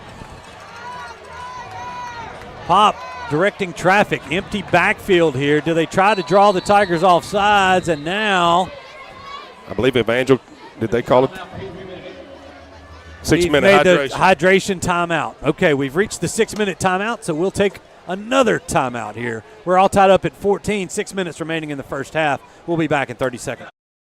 If you were just in a car crash, the insurance company could already be calling you. Don't talk to them, talk to us. The call is free, and the difference can mean going into debt or getting the settlement you deserve. Pick up the phone and call us right now.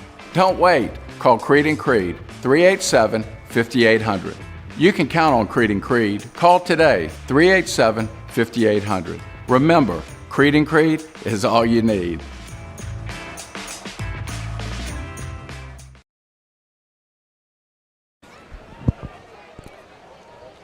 Well, as we were talking with our Marion State Bank sideline reporter Jason Ewing, and Jason, it looks like the offense is, after the timeout, is staying back on the field.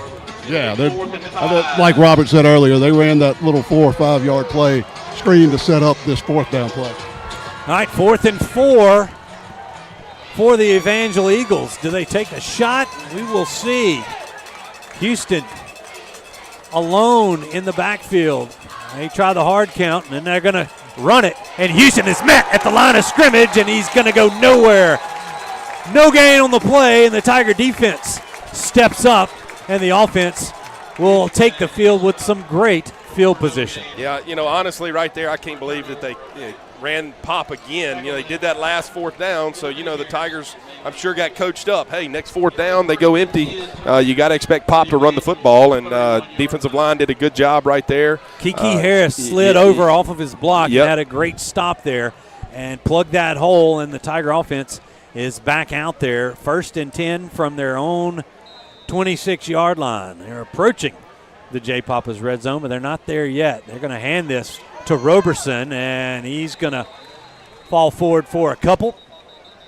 They're going to call it 4 as the officials are they're going to blow this dead after, I think that's Ronald Corley, whose helmet comes off. Yeah. He's going to have to sit out a play, and number 63, Aiden Vaughn, is going to go in there at that right guard. So gain of 4, 2nd down and 6 for the Tigers here. The ball at the Evangel 22-yard line.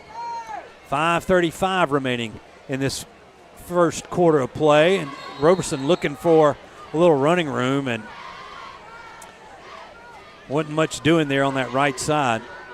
No gain. 3rd down and 6 now for Neville. Yeah, big play right here. You're on the verge of being in field goal position. You'd like to move the sticks, obviously. Make it 4th and short. Yeah.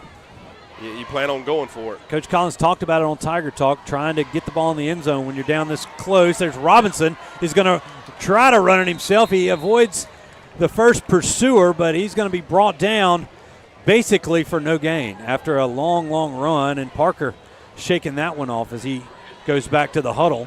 The Tigers are going to keep their offense out there, and looks like the Tigers will be going for it once again here on 4th down. They put Roberson in motion out to the swing. He's got it out on the right side. He's got to make a man miss, and he does, and he's got it across the 15-yard line, and the Tigers will once again convert on the 4th down conversion.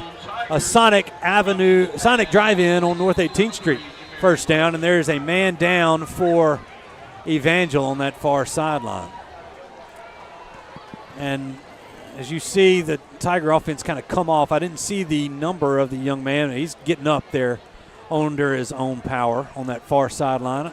That's number 6. Yeah, that's number 6. Well, that's running 6, back. Drake. And we talked about it. One of the things that Evangel has a lot of talent over there, but one thing that we had to watch was going to be their depth. And you've got a lot of guys at this level of football going both ways. Yeah. It can take a toll, and as humid as it is today, even a larger toll. Well, the Tigers have a first down at the Evangel 15-yard line. Actually, it's going to be the 14-yard line. Robinson hands it to Roberson. He's got a little room in the middle of that Tiger offensive line down to the 11. Gain of 3 on first down, 2nd down and 7 now for Neville. Yeah, good push right there. Right here you get in this territory, it'd be nice to be able to run Parker a little bit, run the quarterback. Well, a whistle's going to blow this play dead. I don't know if we had a guy move or we had somebody jump. Let's see. The flag there on the far sideline. Let's find the official. Before the snap, encroachment against the offense, number 73. Encroachment against. Yeah, he lined up in the neutral zone. Yeah, okay. So he's done that a couple of times, and the McNabb's always kind of drug him back. So I think it's a splits issue. All right, backs the Tigers up 5, 2nd down and about 12 now for Neville. Ball's placed at the Evangel 16-yard line.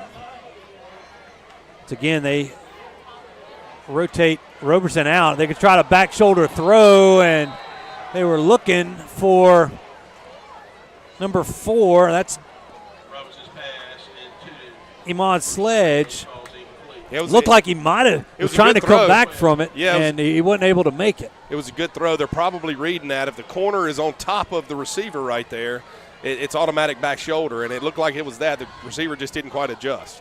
All right, 3rd down. They come with the blitz, and that ball is batted away at the end. They're going to throw a flag as they were looking for the big man, Zaylen Young, and the big defensive back came over the top. Yeah. And we'll see it here on the Creed and Creed replay at the end of this play. Yeah, he got there maybe a little bit early, but a pretty good play there by 26. And they might have been calling it. That's Aiden Carter. And I don't know if we can watch that again. Right here on the inside receiver. See, that's it was on. And the ball was in the air. Ball was in the air. And defense number 26. Well, they're calling it against 26. Okay. But Mason Hart got interfered with. Yeah, but it was a good play by the defender by Evangel right there. All right, that was a half the distance penalty. He's not going to give the Tigers a first down. It should give them an automatic first down. Yeah. Parker took a shot there, too. He stayed in the pocket and delivered the football, but he took a shot straight up the middle. Well, they got to get the yardage to get a first down. It'll be 3rd down and 4. Yep, 3rd down. That's right. Yeah. High school is not automatic. Oh, that's right. After step off, it'll be 3rd and 4 for the Tigers.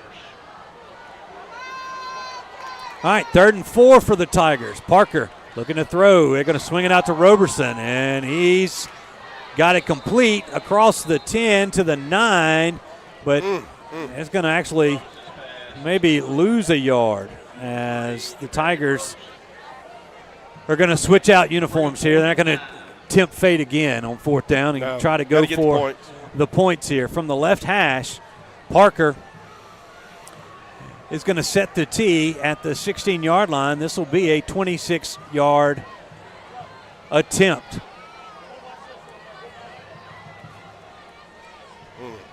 They moved. Evangel moved. I don't know if that was forced by. No, they're going to say false start. That's Bennett McNabb. Yeah. That's going to back them up 5 yards. It's all right. Now from the 21, this will make this a 31-yard attempt from the left hash. Gets the angle right.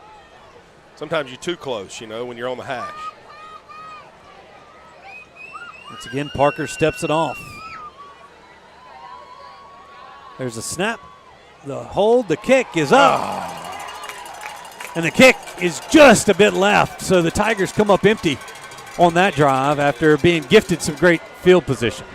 Yeah, you got to come up with points right there. You know, offensively, we got to do a better job up front. You know, you can't have a penalty, and you got to be able to run the football down there. Yeah. And put points on the board, keep the chains moving. And it all rests on the offensive line right there, and we just didn't get it done. 2:44 remaining here in the Shell Chiropractic second quarter. Tigers drive it down, come up with no points, and Evangel takes back over at the 20-yard line. You know, in high school, it's not the spot. It's a touchback. Yeah. So yeah. Only about a yard. Well, 5 yards difference.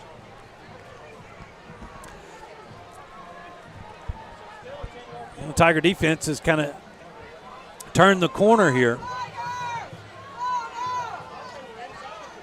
A pop with 6 seconds left on the play clock. He was motioning to the inside guy. Pop evades the first rusher. He's going to fakes the throw and now throws it across the middle, and it's going to be incomplete. It was bobbled by Charlie Abraham. It looked like he was winding up to go deep, and he saw he was covered. He was way past the line of scrimmage when he threw the football. I don't know if we got it on replay. Let's see. I don't know if we do Coach have Collins that on the replay. is giving the white hat a talking to. I don't know if we had that on the Creed and Creed replay. I'm saying that based off of Coach Collins' reaction. Yeah. We didn't get it. There was a flag that came out of somebody's pocket. Mouthpiece. Oh, no. No, towel. it was a towel. Yeah. It was a towel. Okay. Second down and 10. And now clock stopped. And there's a flag for delay game. Wow. That's not like Evangel. That's 2 now. 2 delay of game penalties. And the 6-minute water hydration timeout saved them on another one. Well, 2 minutes, 36 seconds left to go. We got a tie ball game here at Bill Ruple Stadium. Well, the officials are discussing something behind the play. They have discussed a lot here in the first half. It's been a slow officiated game. Not knocking them. This is their first game, live game, not a jamboree, but it is a Thursday night and it's a school night. Well, we've got a lot of stuff for you coming up on the Jim Taylor Auto Group halftime show. We've got a new installment of Tiger Beat for the Neville Speech and Drama Club. And they stay with that penalty. Yeah. I mean, we also – there's just a few games we're playing on Thursday. We'll try to get you caught up on some scores from around the area. And we got the stats presented by NetTech Managed IT Services. We'll have that for you at halftime as well. And in the third quarter, we'll be joined by former Neville High principal Mickey McCarty as Pop throws one out to number 5, Charlie Abraham, and Abraham broke a couple of tackles before he finally was laid down on. I think that was that Juju coming in? Yeah, it was. Yeah. It's going to be third down and long. A gain of 2 on the play. Third down and 13 coming up. Man, Juju just he flies around. He finds the football. Yep. And we need him to find it right here on third and long. It's a big play. All right, 2:29. Clock stopped. Pop, empty backfield. Looking for the short guy. He's got the slant complete. That's number 24. He's still on his feet and finally going to be down. That's probably going to be a face mask to add to the end of this one. Down to the 40 goes number 24, Broderick Lofton. And they might tack on a few more to this one. Or it's sideline warning. We brought a blitz right there, and Pop has done a good job tonight seeing the blitz and throwing it into the blitz to the uncovered receiver right there. And the receiver did a good job of catching that ball and getting north and south. Personal foul. Sideline interference. Neville. 15-yard penalty added to the dead ball spot. So a sideline interference call. There's no warning? The line judge ran into the – we were checking it out here on the Creed and Creed replay. at the end of the play. Oh, my gosh. What? Oh, wow. That's going to be talked about. Never mind. Yeah, Coach Collins is talking to the white out here. The line judge just told me that the coaching staff came out on the field after the play, and that was the penalty. Well, they do that every never mind. Yeah, yep. Either way. Yeah. Ticky-tacky. Yeah, that'll be talked about.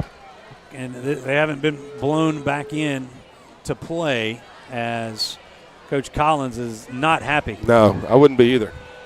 Not with that. There was no interference. It'd be different if they both rolled each other. Yeah. But Brian Kelly style. Technically. Well, nevertheless, the yards have been stepped off, and the ball is now at the Neville 45.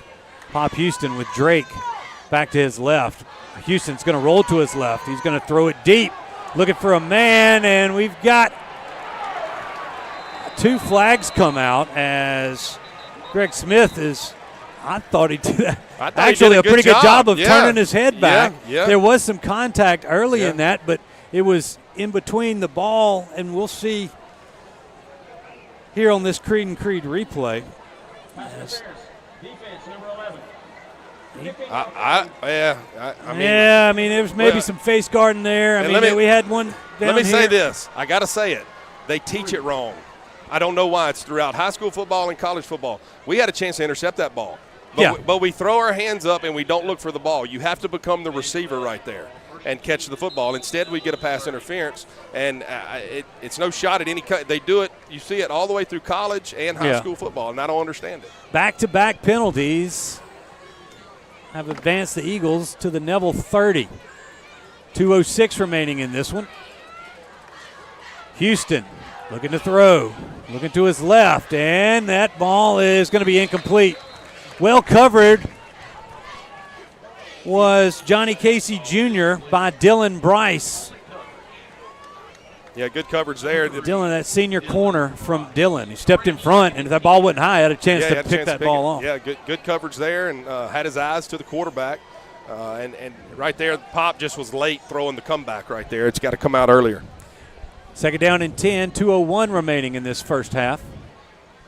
The Sleepy Hollow Furniture first half. Thanks to the Falks. You got to go buy Sleepy Hollow Furniture and check out their new inventory. It's something to see. There's a handoff to Drake into the middle. Not much going on. The first man there looks like that's number 42 for the Tigers. That's Miles Reichart. And now the final timeout taken of the first half by Evangel. So they're going to take one. We'll take one too, a 30-second timeout. All tied up at 14 here at Bill Ruple Stadium. We'll be back with more Tiger football right after this. Mama DeLuca's pizzas are custom made, fresh to order right in front of you. We offer 3 different sizes of pizzas, 9, 12, or 14. Mama DeLuca's pizza is prepared to your order. The pizza cooks in less than 3 minutes. We have 16 different toppings to choose from, 8 unique sauces to complete your pizza. In addition to pizzas, we offer to our customers boneless wings with your choice of a dipping sauce. Mama DeLuca's Pizza offers delicious garlic Parmesan breadstick, freshly made to order pasta bowls. We're Mama DeLuca's Pizza in the subway on Lammy Lane, and we hope to see you soon.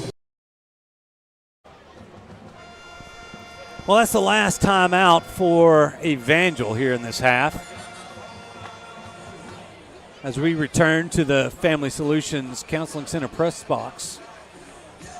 Minute 47 to go. 3rd and 9 is what the Eagles face. And Robert, based on what we've seen, I know the kicker's got a leg, but the Eagles have gone for it on 4th down from the other 20. They've still got one timeout left. I'm counting. I don't know. I just asked the line judge. Okay, Pop Houston. That's a hold. Back to That's a throw, hold. and then they're looking for the hold. Houston They got it. finally got the flag comes out, but Jaden Reed tracks down Pop and puts him down, and they're going to throw the hold. Did he get the ball? I think Pop got the ball away. So that's going to be a incomplete pass. As you see that hold, and Pop looking to throw, and then he just tosses it before he goes out of bounds. Nobody there, but he was outside of the tackle box. Yep. So we'll see what this penalty is. Offense, number 50, 10 yards from the previous spot. Replay 3rd down. That's number 50. That's Kyron Gordon. I guess you don't get the opportunity to decline that. Well, I mean, I think right here you maybe take the yards, but it'd been 4th down and 9. Yeah.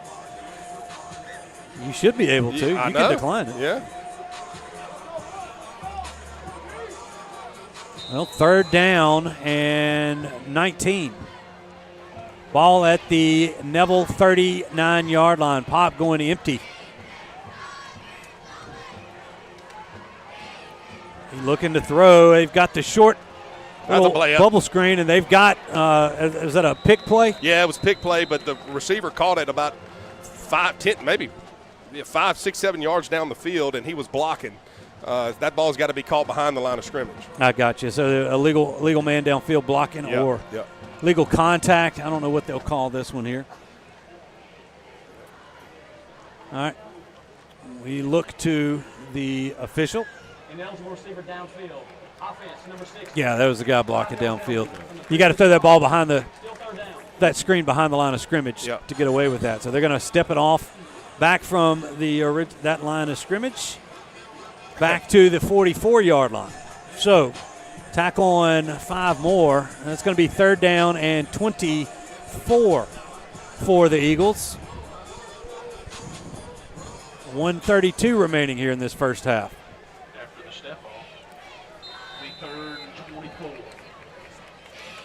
Another empty backfield. Ball on the near side hash. Pop has the snap.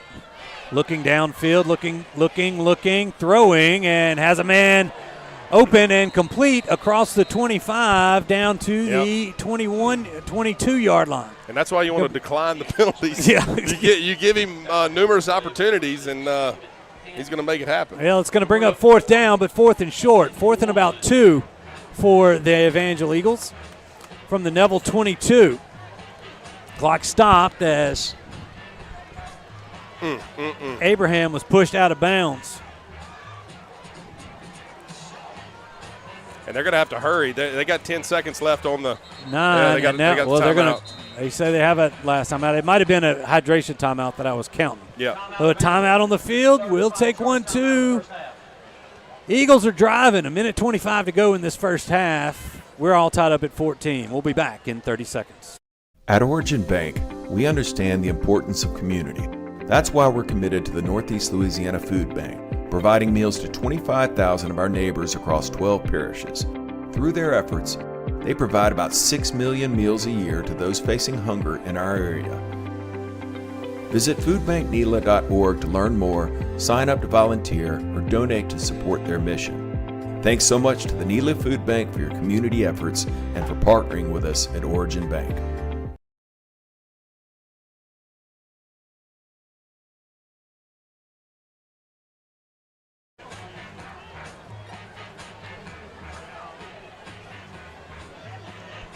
Welcome back to the Family Solutions broadcast booth.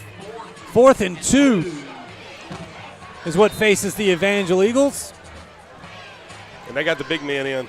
They do. If that was Neville, that'd be the mule train. Yeah. That's big number 30 in the backfield. Pop under center. They're going to hand it to him, and he has stood up at the line of scrimmage. I don't think he got back to the 20. He had to get to the 20, and I think the Tiger defense has held. Wow. Needed 2 and got 1. Tigers will take over on downs. You can see here on that replay a nice push there on that right side of the Tiger defensive line. There's Max Carter in there to help finish it up. Miles Reichart, but the big guys on that right side. And that's a big boost for this Tiger football team. Yeah, it's huge, huge. I'm watching our fans, and that was a huge 4th down. Not one person stood up out of their chair to get fired up. Jake Martin just walked up to me and said, "What's wrong with the crowd tonight?" Jason, you got to get them going. You're the only one out there. Turn around and do something. It's Thursday night. It's a social event. Yep. Yeah, I'm telling you. I mean, it is something that the Tigers need to go, and looks like the Tigers are going to kneel this thing out. Yeah, that's smart. Evangel has no timeouts. there's no way to stop this clock, and I don't know if Jason's going to be able to get Coach Collins on his way off the field at halftime, but it looks like the Tigers are going to be content to go into the Charlie Brown Fieldhouse tied up at 14. The Tigers will be receiving the second half kickoff.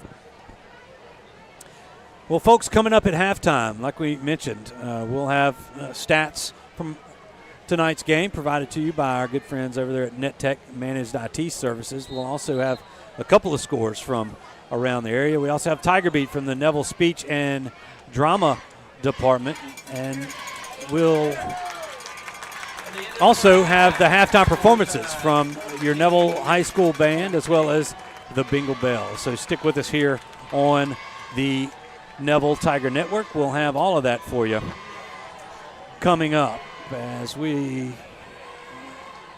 clock ticks down to 10. I'm looking for our Marion State Bank sideline reporter Jason Ewing, see if he's got Coach Collins for a quick word. Jason, down to you. Coach, started off kind of sluggish there in the first quarter, but 14 unanswered points later, we're tied at halftime. Well, that's an understatement of the year. We started off sluggish. Well, I think the big thing is we kind of settled in and, had some momentum there and, had a chance to take the lead, which was, we needed to be able to take advantage of that opportunity, and we just didn't do it. But, glad that we've got it tied up and it's 14-14, and hopefully in the second half we'll come out and play a little bit better. Thank you, Coach. All right, thanks, Jason, and thanks, Coach Collins, for taking the time to talk to us there at halftime as the Bingle Bells are setting up, getting ready to take the field. Robert, quickly, your thoughts on this first half? Yeah, I think exactly what Coach Collins said. Hopefully we can come out in the second half, play a little better. We got better on defense after the first two drives. I was worried they were going to run the football down our throat like they did the first two drives. We made some adjustments defensively and have been pretty solid since. Got to make some adjustments, for the second half. You can expect Evangel to do so over there in their locker room. And offensively, just keep it going. Got to be efficient. We can't let penalties get us behind the chains. Stay in front of the chains in the second half. Wear them down. Try to get up. We get the ball first. Try to get up and take the lead and never let it go. So we'll see how the second half plays out. All right, as the Bingle Bells take the field, we're going to bring the Bingle Bell performance to you live here from on the Neville Tiger Network. Justin, back in the Sunny 98.3 studios. No fun watching Bingle Bells dance on the radio because you can't watch them. So go ahead and take a 3-minute break, and we'll be back if you're watching on Sunny or listening to us on Sunny 98.3. Justin, back to you, brother. All right, now we have the Bengals, and we're going to stay on them here on this Jim Taylor Auto Group halftime show. So enjoy the show.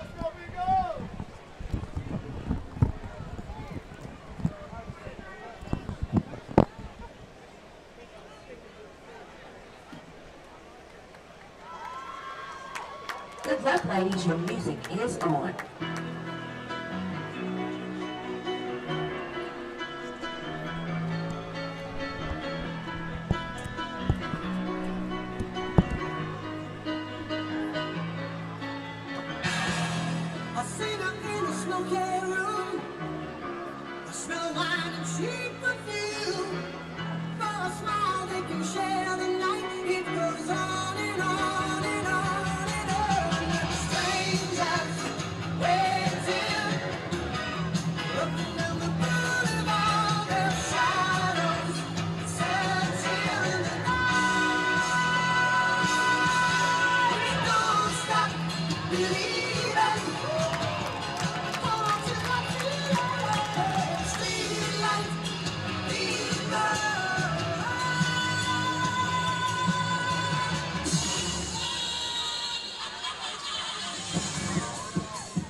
And there were your bingo bells right there.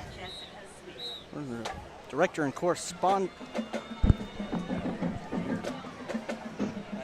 Thanks, Robert. I appreciate it. That's the bingo bells. Band's about to come out 14-14 here at the Jim Taylor halftime show. Tell you what, Stewart, what a first half. Will Anders is taking over the Jim Taylor Auto Group halftime show as we get prepared for the band deal. But let's roll through some of these stats provided by our good friends over there at NetTech Managed IT Services. The Tigers had 108 yards through the air and 45 yards on the ground. Evangel surprisingly outrushed them the pass. 106 yards on the ground, 85 through the air for a total of 191. Tigers with 153. But we stand at this point tied up at 14. It was a couple of quarters. Evangel comes down, looked like they were going to run away with this thing, and the Tiger defense bowed its neck. Tiger offense got back into form, and they've tied this thing up, and now we've got ourselves a ball game with the Tigers getting the second half kickoff. Yeah, great second quarter play there by the Tigers. While we talk about it, Stewart, here at the Jim Taylor Auto Group halftime show, West Monroe leading Huntington right now 28-12. And I think we got Wassman's playing tonight. Wassman's playing Bastrop. 12-0 Wildcats in the second quarter over there. I think that's the only two around here. I don't know if Justin's come back from that. Mamou's winning against Bolton 46-0 in the second. Mamou. The Fighting Green Devils. There you go. All right, as the Neville Tiger Band is set to perform, Justin, I will give you the option. You're back there in the Sunny 98.3 studios, but Neville Tiger Band's about to play. You want to keep it on? Go right ahead. But we're going to sit back here on the network and let you enjoy the show.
Well, that's the Neville Tiger Band, their first on-field performance of 2022. So what we're going to do now, it's time for our weekly check-in with the Neville Speech and Drama Club. So here comes Tiger Beat. Yeah, go Tigers. I'm your host, Kirsten Winterman. And I'm your co-host, Justice Bill. And you're tuned into Tiger Beat. Sponsored by the Neville Varsity Speech and Debate Team. Brought to you each game day on the Neville Tiger Network. Trust me, it's going to be awesome. What's up, Tigers? On this segment of Tiger Beat, we're going to be giving you guys some info about our previous game and some upcoming info about who we're playing next. Let's go. Last Friday, we played Ruston in our jamboree at ULM. Our Tigers were leading the game 10-7 during the first quarter, but unfortunately, Ruston ended up winning 13-10. Is anyone else getting deja vu? Anyways, I know our team is going to dominate this regular season. Starting with our first home game in the Bill Ruple Stadium against Evangel tonight. $20 a ticket, and they're for sale. This week on Spirit Group Spotlight on Tiger Beat, we have the Neville Tiger Band. Representing them, we have band captain Landon Jones. Yup, drum major Travis Jones. All right, so Landon, you guys have been working on some amazing stand songs. Can you tell us a little bit about that? Yeah, you know, this summer we just been added to our catalog, man. You know, something refreshing, something new for the people. You know, we have a new stand song. We know y'all all wanted it, Still Fly. We're going to play it for y'all this Friday. All right. So, Travis, I have a very serious question to ask you, all right? Hopefully it's not too personal. Are you a man? What? Anyways, all right. Remember, if you see any of our band members out in the hallways, thank them and congratulate them for all the hard work they've been doing. That's it for Tiger Beat on Spirit Group Spotlight.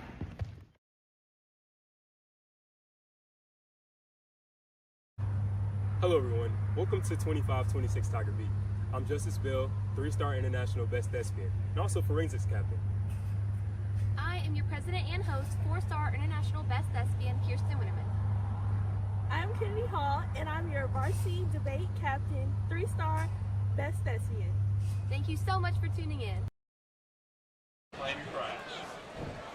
As always, a great job from the Neville Speech and Drama Club. The Tigers have emerged out of the Charlie Brown Fieldhouse, and we're about 3:45 away from the second half kickoff. So that means we're going to take a 2-minute break. When we return, we will have the second half kickoff here from Bill Ruple Stadium. We're all tied up at 14. We appreciate everybody tuning in here on the Neville Tiger Network and Sunny 98.3. We'll see you in a couple of minutes. Imagine having a beautiful smile that carries you through all stages of life, and that beautiful smile begins at Caples & Robinson Orthodontics. To further enhance our patient experience and care, Dr. Caples and Dr. Robinson welcomed Dr. Cammie Laird as a new member of the Caples & Robinson practice. And with over 56 years of combined practice, we are the most experienced orthodontic group in Northeast Louisiana. We use the latest advancements in orthodontic technology, including the Damon Ultima system for braces, and Spark aligners that are customized to fit your life, not the other way around. Our doctors and staff will make sure you have the best experience possible on your journey to a straighter smile. That includes faster and more comfortable treatment that will give you a smile you'll be proud to wear. Ready to get started? Contact Caples & Robinson Orthodontics today at 318-325-9655 and take the first step towards a confident smile. At St. Francis Health, we're focused on serving you with a dedication to excellence, innovation, clinical expertise, and respect for who you are as a person. As we turn our attention to the future, our commitment to Northeast Louisiana is at the center of how we move St. Francis forward. Our highly skilled team has one thing in mind: excellence in healthcare. It is our honor and our mission to serve you and this community. St. Francis, official healthcare partner of the Neville Tigers. At St. Francis, Catherine Joyce, Neville High School class of 1998, Spars customer. Go Tigers! Amaya Dawson, Neville High School class of 2019, owner of the Nissan Sentra from Sparks Nissan. Go Tigers! Will Shelby, class of 97, Sparks GM, Titan driver. Go Tigers! Our team knows the winning combination is always Neville Nation and Sparks Nissan Kia. Join the team today. Remember, hot deals start with Sparks.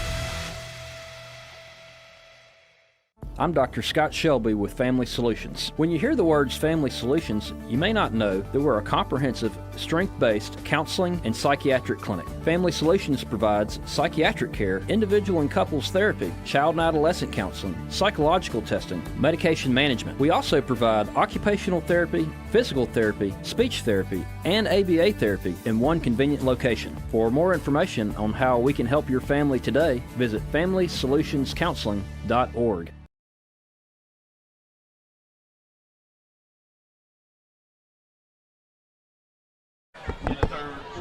Welcome back to the Jim Taylor Auto Group halftime show as the Tigers have retaken the field. We're about 30 seconds or so away from the second half kickoff. And here, as we approach the third quarter, we're joined by a very special guest here in the booth, and we hope that we're going to make this a fairly regular guest here for us in the third quarter of a few of these Tiger games.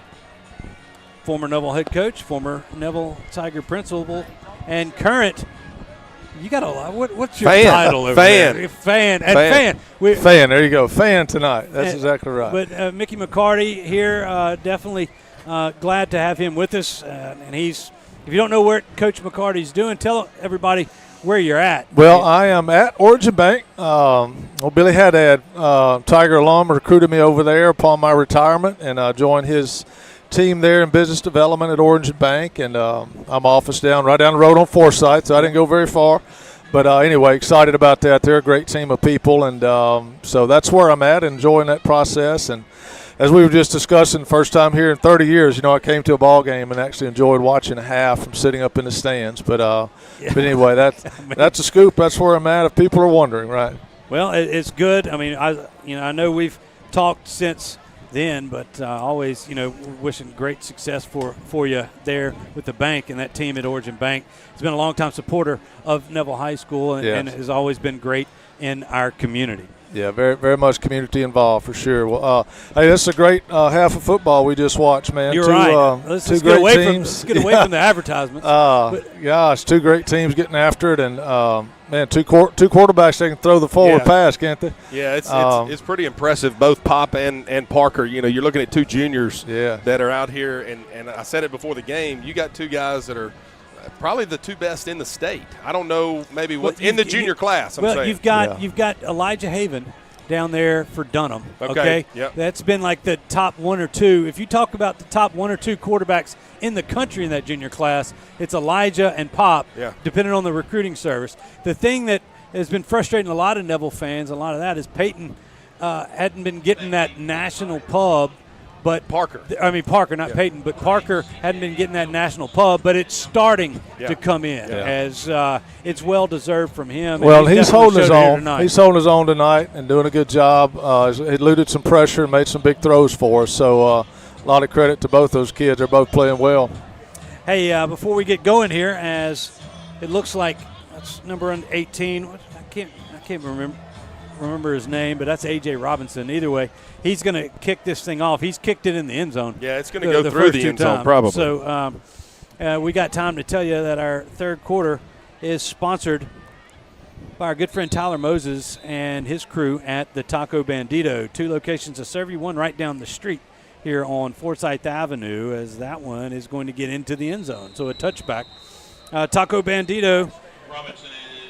Fuel your drive with our bold flavors. Locations in Monroe and West Monroe to satisfy your cravings. Thanks to Tyler and his crew for sponsoring our third quarter. But, Coach, you watched this first half, like we mentioned, the first time in 30 years from the stands. But as from that perspective, Tigers need to do here in this second half to kind of hopefully try to extend? Well, I mean, the obvious thing is we got to sustain some offense here in the second half, and we've had some flashes and a couple of good drives, but we just need to keep those guys off the football field. There's the snap, the give to Roberson off a left tackle. He's going to have a couple, and that's it. Gain of 3, second down and 7 upcoming for the Tigers. Yeah, looking like we're going fast. That was the inside zone play right there, just giving the back the ball and letting him make a decision based off the hat. Robinson looking to throw. He's got pressure in his face, and they finally got him. A big hit put on Parker Robinson by number 16. That's Ethan Mandigo. You see here on the Creed and Creed replay as he avoided the initial guy, but penalty on the far side. There is a penalty on the far sideline. I didn't see that flag drop. I don't know what they're signaling. Let's check in with the referee, Chris Ducote. Illegal formation, more than 4 backs. Yeah, we weren't on the line of scrimmage on the far side up there. That's easy, though. You got to check with the referee and say, am I on or not? And he gives you the head nod. It's the details. Yeah. Decline the penalty because of the sack. Puts the Tigers behind the chains. 3rd down and 13. Robinson looking to throw. It looked like he was hit when he threw, but he gets the ball off, and a great catch and a even better heck of a job run after the catch from the big guy, Zaylen Young, the first time we've called his number this evening. Great for him to show up. A great throw by Parker right there on 3rd and long. Yeah, and he stood in there and took a shot in the chest and threw the comeback route. Zaylen dragged a defender a few extra yards as this pass thrown out on to the far side to Desi Bird is going to be completed.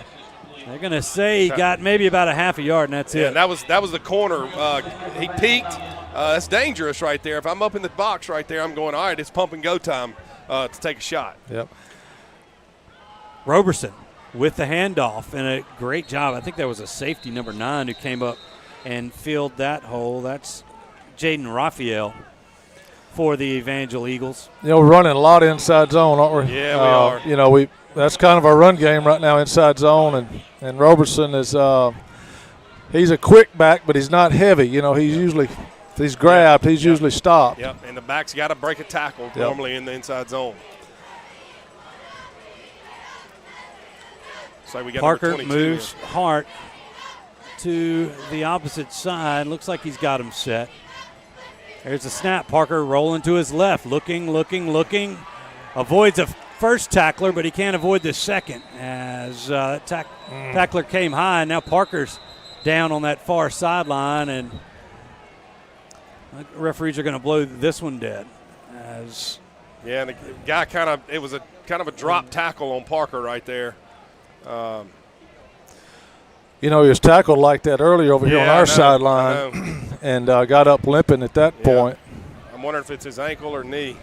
Yeah, it looked like the lower half of his leg kind of got hung up underneath the Evangel defender, and he twisted the wrong way. Well, hopefully this is one of those scary moments to where – but he's down there over on that far sideline. But a good outcome. Yes, that's what I meant, yeah.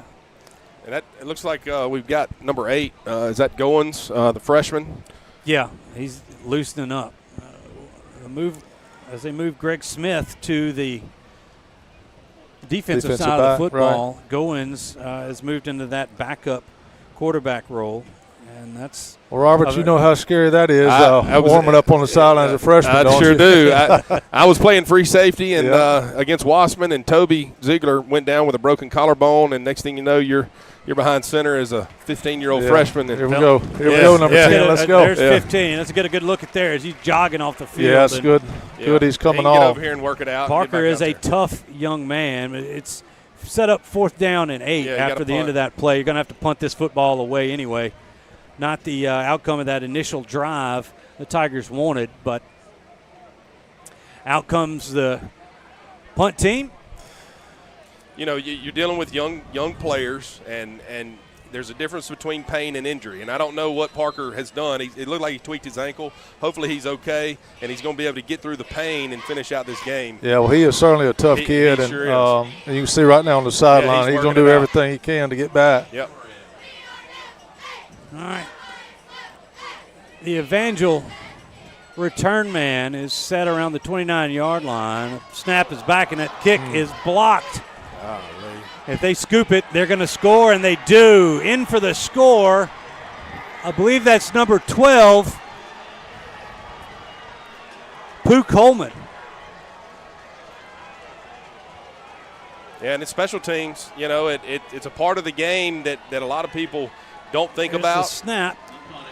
I think it was blocked by our own guy right there. Yeah, we just kicked it. I think we just kicked it into a low him. kick. Kicked it into. Didn't quite get outside on the pooch. Yeah, it's got tough a young break. kicker that really hasn't done this a lot, and a tough break. But huge part of the game is special teams. You know, Coach. Yeah, no question, and that's a big play, and something we'll have to bounce back from. The other thing you think about there is Parker on the sideline, right? You're hoping to get a few minutes to come back from that. That score coming with 9:55 to go. There's the extra point is blocked. And here go the Tigers. You can't run it back. That's going to be fun, but it won't. But unfortunately, you can't get 2 points. Got a flag. There's a flag on that far sideline. Let's see what it is. But that was blown up. I didn't see who got it in the middle. I don't know if we've got that on the Creed and Creed replay.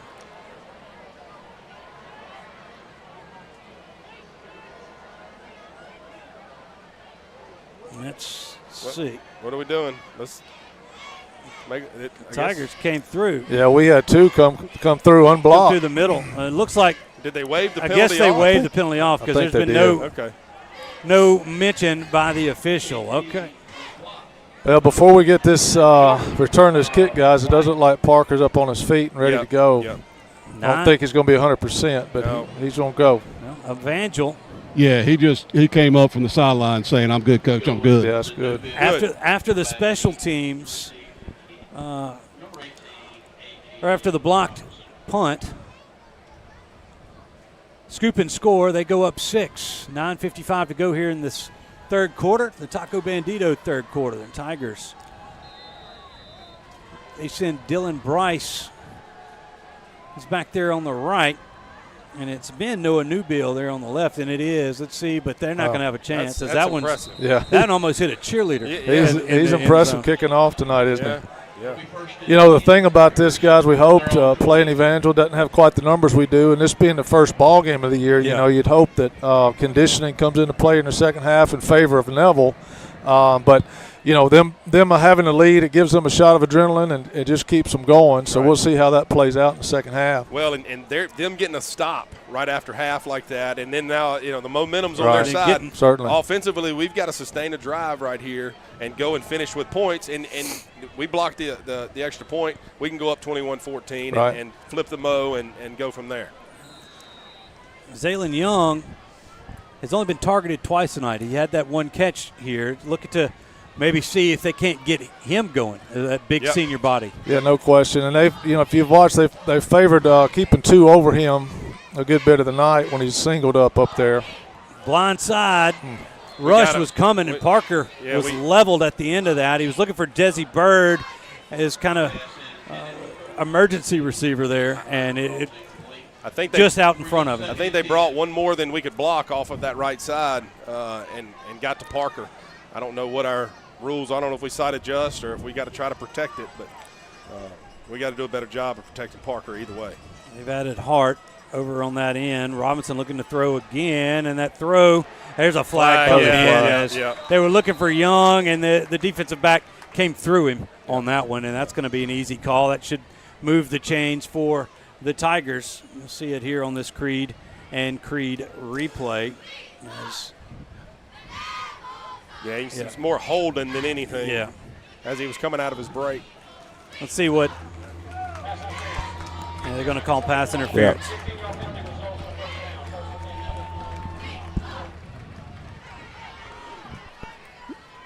Tigers come to the line in a bunch formation to the field.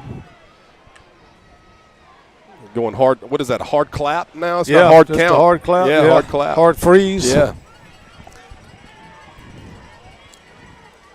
There goes Roberson. We're getting pushed back into the backfield. We're if you look at on our edges. Yeah, and you know, we're playing with some young guys up there. Don't have a lot of experience, and Evangel's got a little size up there and athleticism now. But they're winning the line of scrimmage. You know, here when we have the football right now, so we've got to do something to change that up a little bit. Snap gets behind Robinson, and he's just going to have to down it as he's going to the ground. I mean, they're not going to do anything to the defender chasing after it. But a big loss on third down, and the Tigers are way behind the chains here. As I think they spot the ball there on the 14-yard line, and they got to get to the 45. Be smart right here. Don't be a hero. Punting's okay.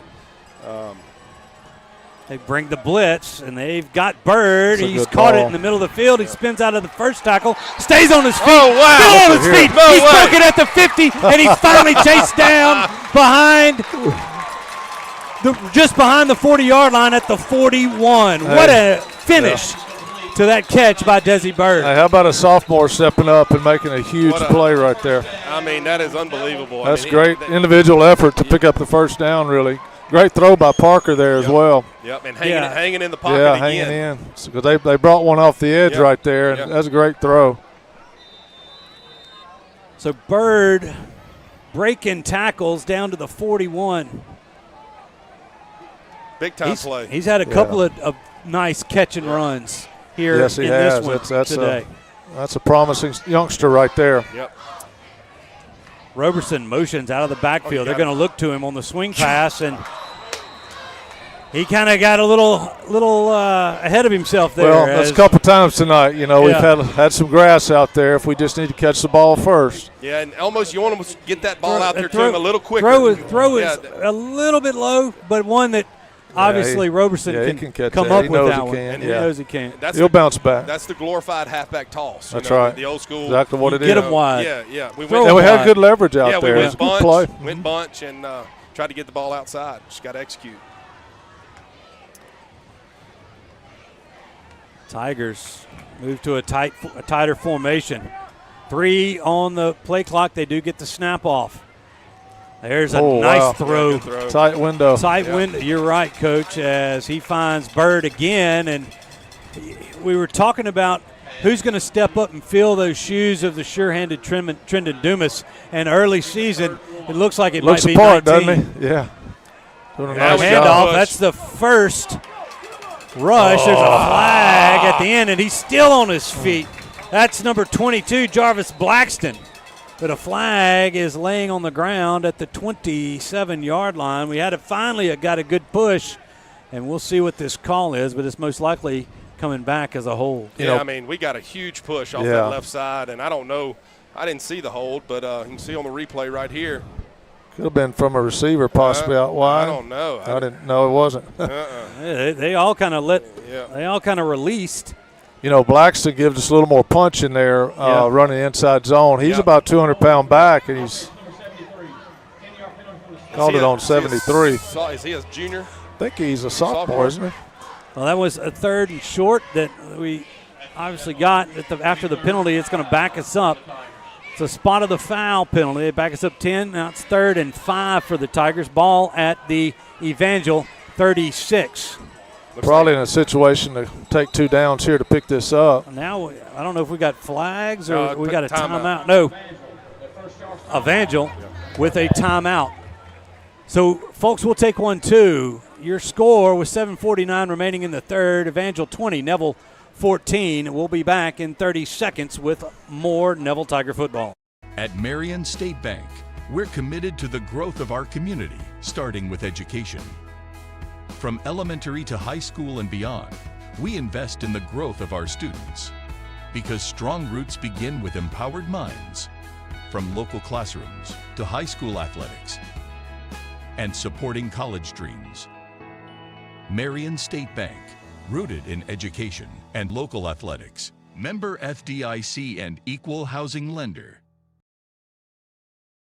All right, everybody, welcome back to the Family Solutions broadcast booth. We are in the Taco Bandito third quarter. Tigers facing a 3rd down and 5 from the Evangel 36-yard line. 7:49 remaining in that third quarter. Parker Robinson from the gun. Turns, goes play action, gets it out to Bird. He's got the edge. He makes a cut. He's going upfield. He's got the Sonic drive-in first down.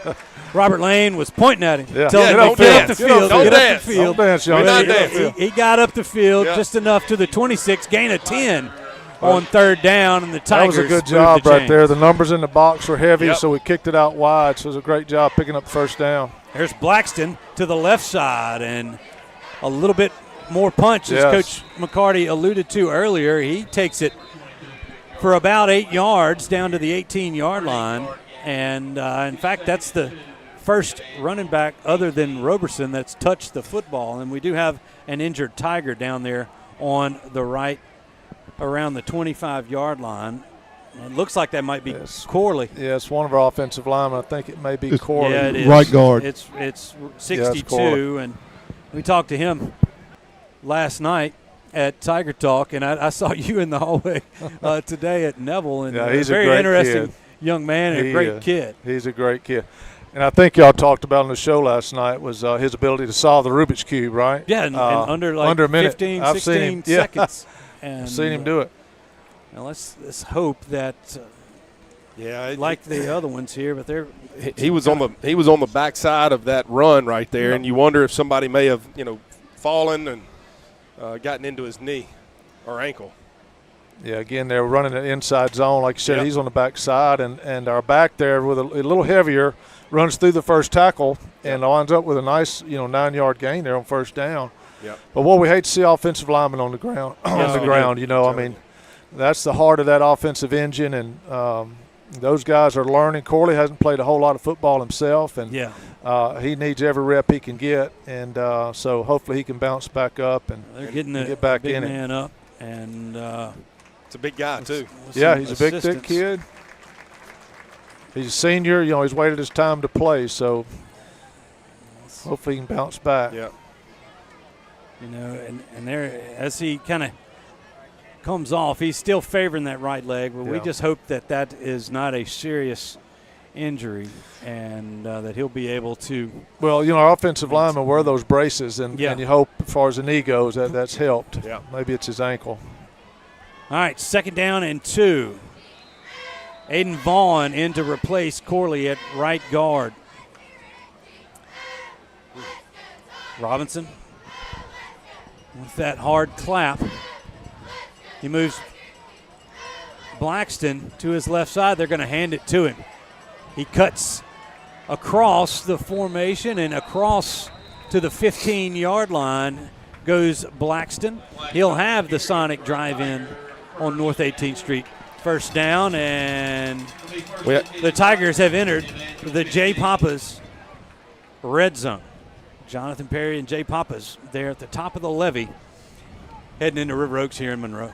Good food there. Yes, you can go get full. He's doing a rebranding. All right, here we go. Blackston again with the carry. Bounces it outside, but a nice job from one of the linebackers from Evangel. I think that might have been number 0. Yeah, number 0. Bennett Spear making the stop. A short gain of about 1 for Blackston. Looks like he had a hole right there, and he kind of got caught up at the line of scrimmage and bounced it out. Yeah, the second layer, those linebackers inside zone, that's the toughest block to make. And those guys are just generally more athletic than an offensive lineman in space. That's right. He made a nice play avoiding a blocker. It looks like the Tigers might be trying to roll the dice and get to that hydration timeout. No, they're going to get another play in here on 2nd down before it. They do. They go play action.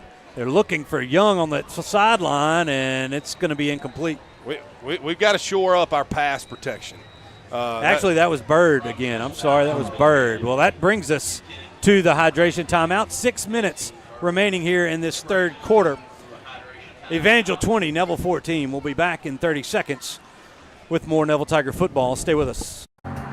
All right, Mr. Mayor, we are done. Thank you, Doc. Yes, sir. Miss Gwen's going to get you all seated and ready to roll. Nothing to eat or drink for 3 to 4 hours. Come on, Doc. I was hoping to get myself some po' boys and tamales. No, Mr. Mayor, you can't do that. But if you could, where would you go? We gotta go see Chris Lewis at Coney Island Connection. Stop by Coney Island Connection, where you get more than just a chili cheeseburger and a chili cheese dog. I guarantee you won't be disappointed. Right here at Coney Island Connection.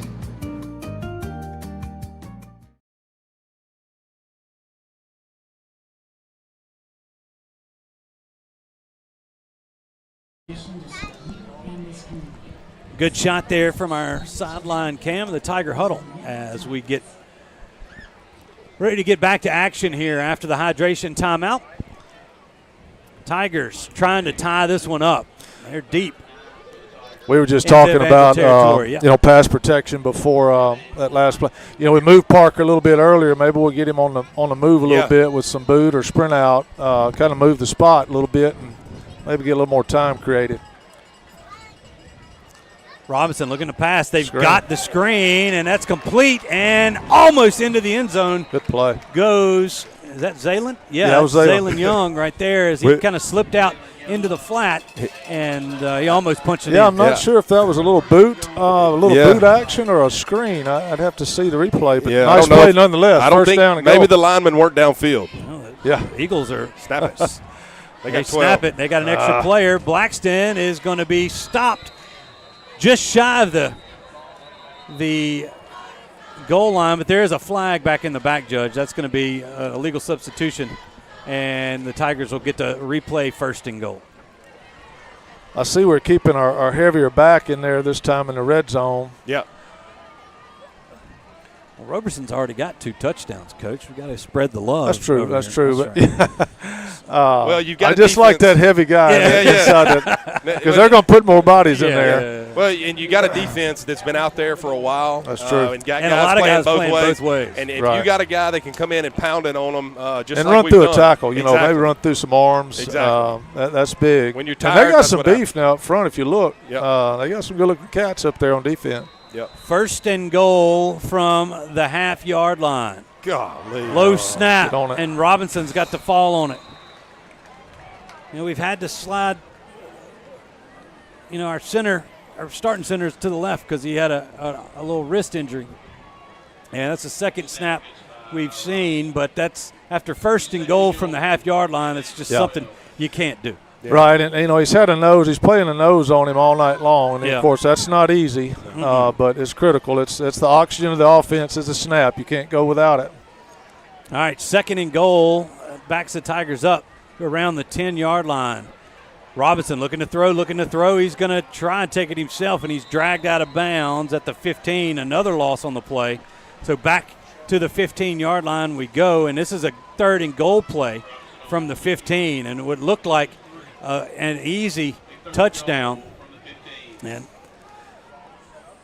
it's turned into a little tougher ask here. Yeah, as a play caller, these are tough calls right here. 3rd and goal from the 16-yard line. Yeah, is it you gonna go for it on 4th down? Right, that's a decision you may make ahead of time. Got to get the snap. Oh, we got to play. Flip it out. He got Blackston to the left side. He's going to be tackled inside the 10 down to the 6, and that may give him a little question, and I think they're going to go for the field goal here. They got it to the left hash at the 6, and 4:18 remaining in the 3rd. There's a lot of ball game left here. The Tigers are going to try to get the points and make this a three-point game. Rex Parker. Well, we'd like to get some confidence in our kicker and hopefully knock this through right here. Snap is snap good. and hold. Here's the kick, nice and job. the kick is. Oh, he missed it? Huh? They say no good. Wow, that looked good from here, y'all. Yeah. Well, we got a different angle. That left hash has been. He's missed 2 from that hash, and once again a young, as well, at least experience-wise. So the Tigers had it 1st and goal from the half-yard line and come up with no points. Yeah, that's tough. That's the type of thing that as this thing plays out, that's one you left out there, and so hopefully our defense can bail us out right here. And that turnover or defensive score be nice to have. Be nice to right have. Here as we. Well, you got to match their special teams. No score. question. That's right. There's the extra. Got to have the that extra. We've got. All right, 4:16 remaining here in this 3rd quarter. Pop Houston and crew. He's got a new back there behind him. They're going to give Drake a breather. That's number 24. I can't see with no light on in here. It's Lofton. And short gain there on 1st down. 2nd down and 9 coming up for Evangel. Well, I think the defense done a good job throughout the game, tightening it up in the run game. Early, we had a soft box in there, and they were taking advantage of it, running the football, and we've done a good job tightening that up.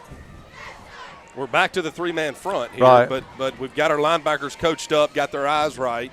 and adjusting to the run game, hopefully. Empty backfield for Houston. They're bringing in extra. That's Reed, Nice and a great job Good there job. from Hanlon coming up and seeing that back, or actually that receiver.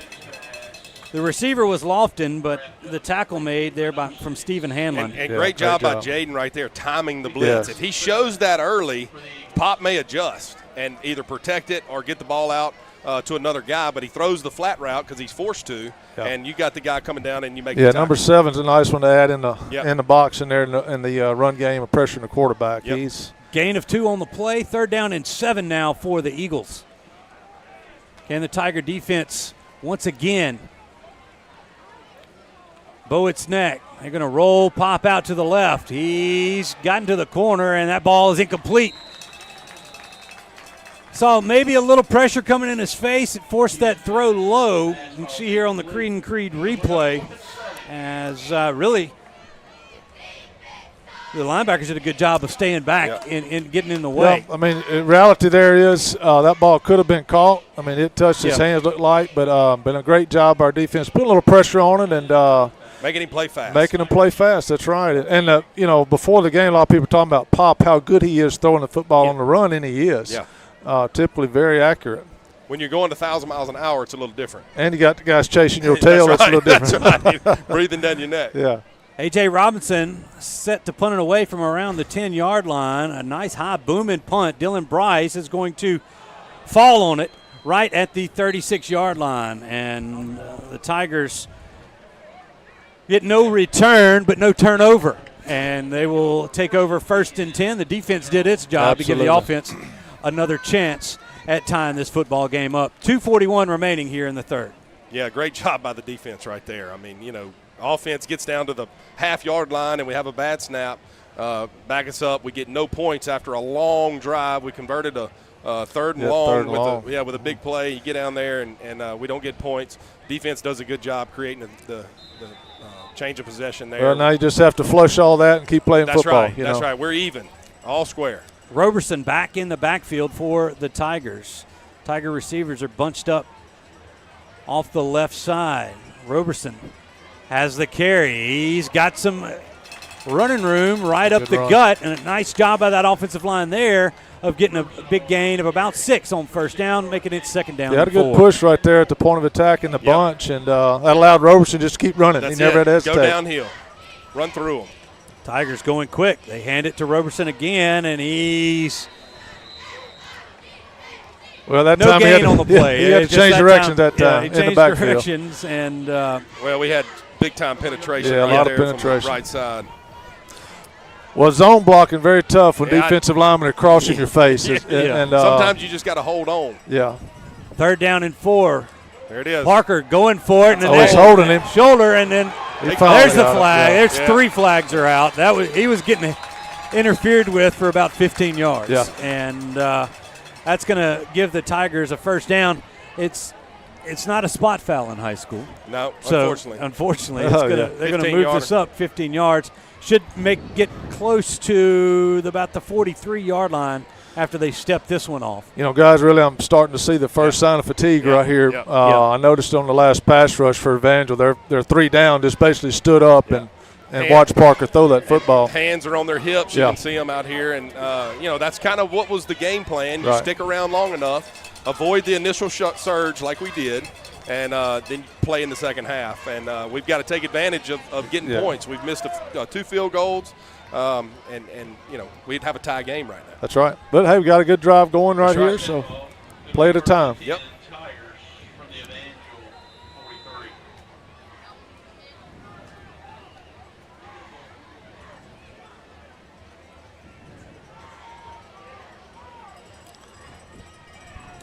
Roberson.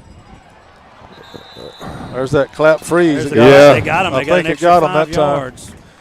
You watch, and our offense gets a little lackadaisical with it. We expected the clap, and then everybody kind of stands up and looks to the side.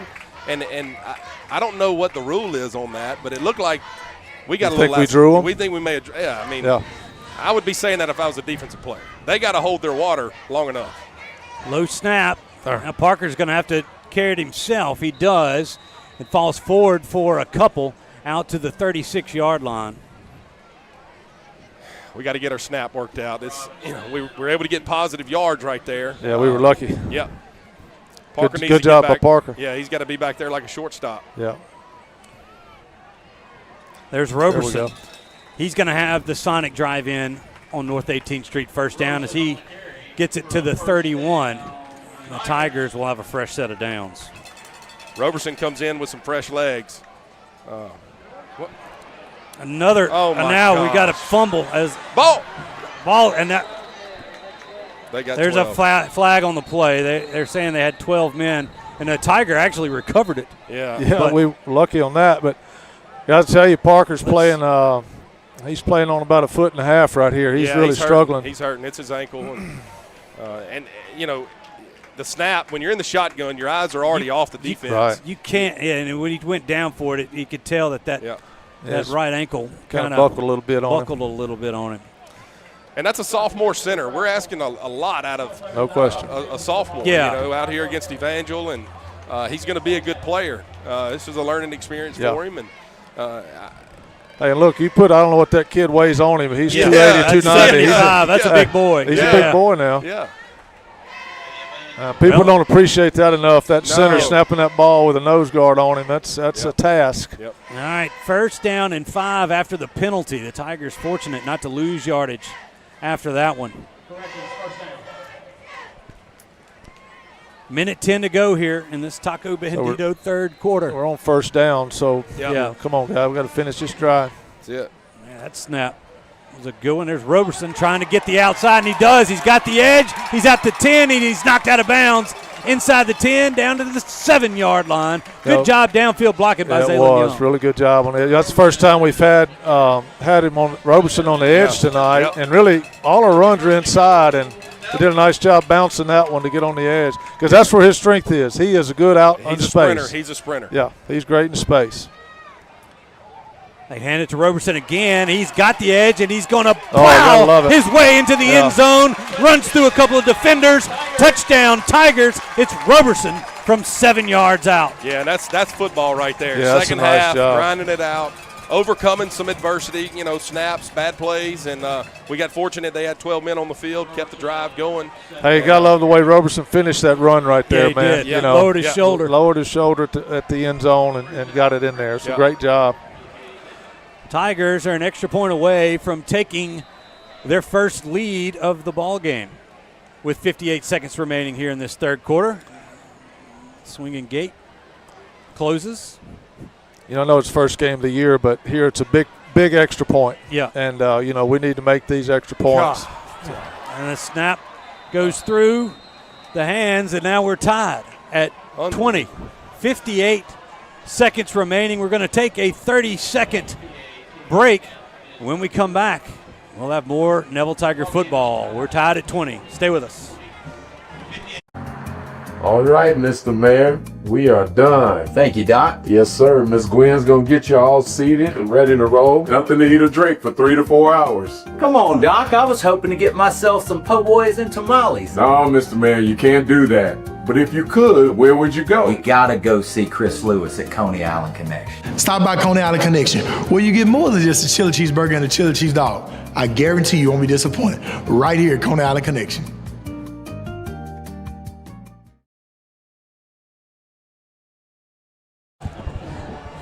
Well, there's something to cheer about down there as the varsity cheerleaders are excited the Tigers have tied this one up. Special teams miscues have been the story of this one for the Tigers.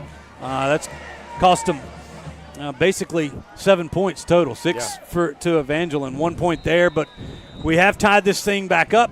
58 seconds remaining here in the third quarter, and River Sorrell set to kick it away. Well, we're going to get to test our mettle right here in the second half, the fourth quarter of this ball game. Another big kick. Yeah. That's the first touchback we've seen in that. Well, that's a great weapon, that touchback for us.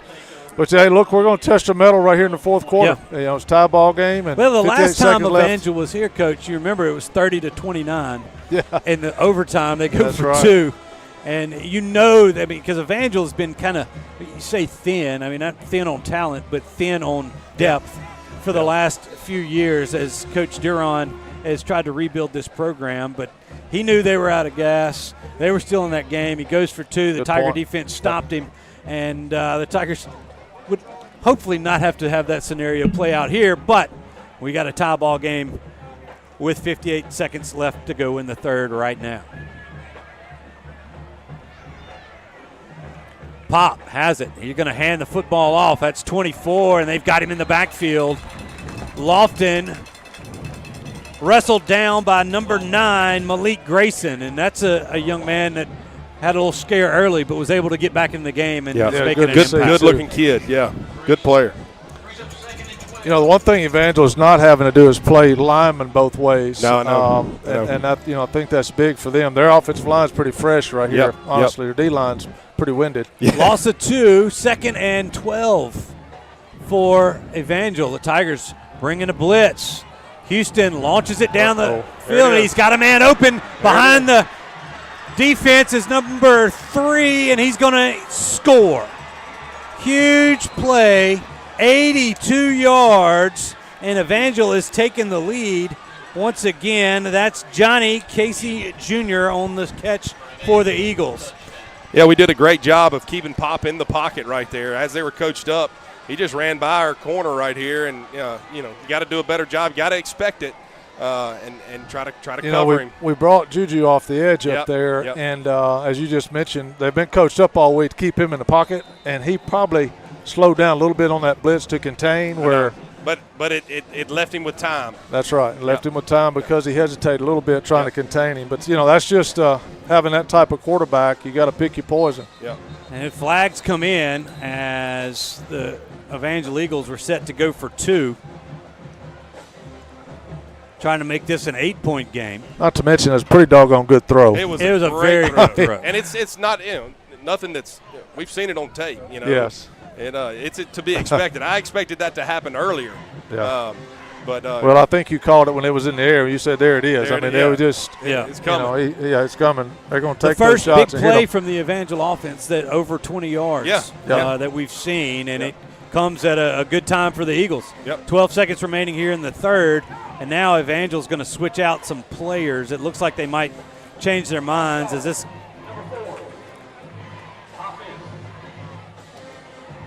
Still going. No, they're going to kick it. They're going to kick it. They back them up 5. Yeah.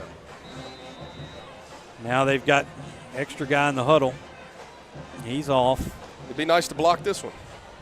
Yes, it would. Now they're Holder is counting players. It looks like they've got it. Play clock is at 6. There's a snap. The kick is up, and I think that's no good. Flag. Yeah, he pulled it left. So we have another flag on the field on this one on the near side. Hopefully we're not lined up in the neutral zone. Let's see what they call. They might not have covered everybody up on. They had a lot of trouble on that lining up. That's penalties. Once again, the Tigers trail by 6. We'll keep it here because we only got 12 seconds to go in this third quarter. And Coach, we enjoyed it. We enjoyed you coming up here. We can keep you as long as you want to go. You can I've go. got to get out of y'all's way and let you bring us home, man. He's trying to enjoy his first game in 30 years. We're going to let him get back down into the stands and finish it. It's fun to come talk it out, man. It's like I said, it's going to be a great finish. We're going to catch our breath right here and hopefully come back and get a good drive or a big play and kick an extra point, doggone it, and go ahead. Here we go, Robinson. I saw him in the stands earlier. He was shaking hands, kissing babies like he was running for office. He's a banker now. Hey, man, Mr. Haddad, has big expectations, man. Yeah, that's right. That's right. Well, we'll have to work tomorrow. Half a day. It's a half a day. Robinson set to kick it off, and big leg on this young man. New Bill.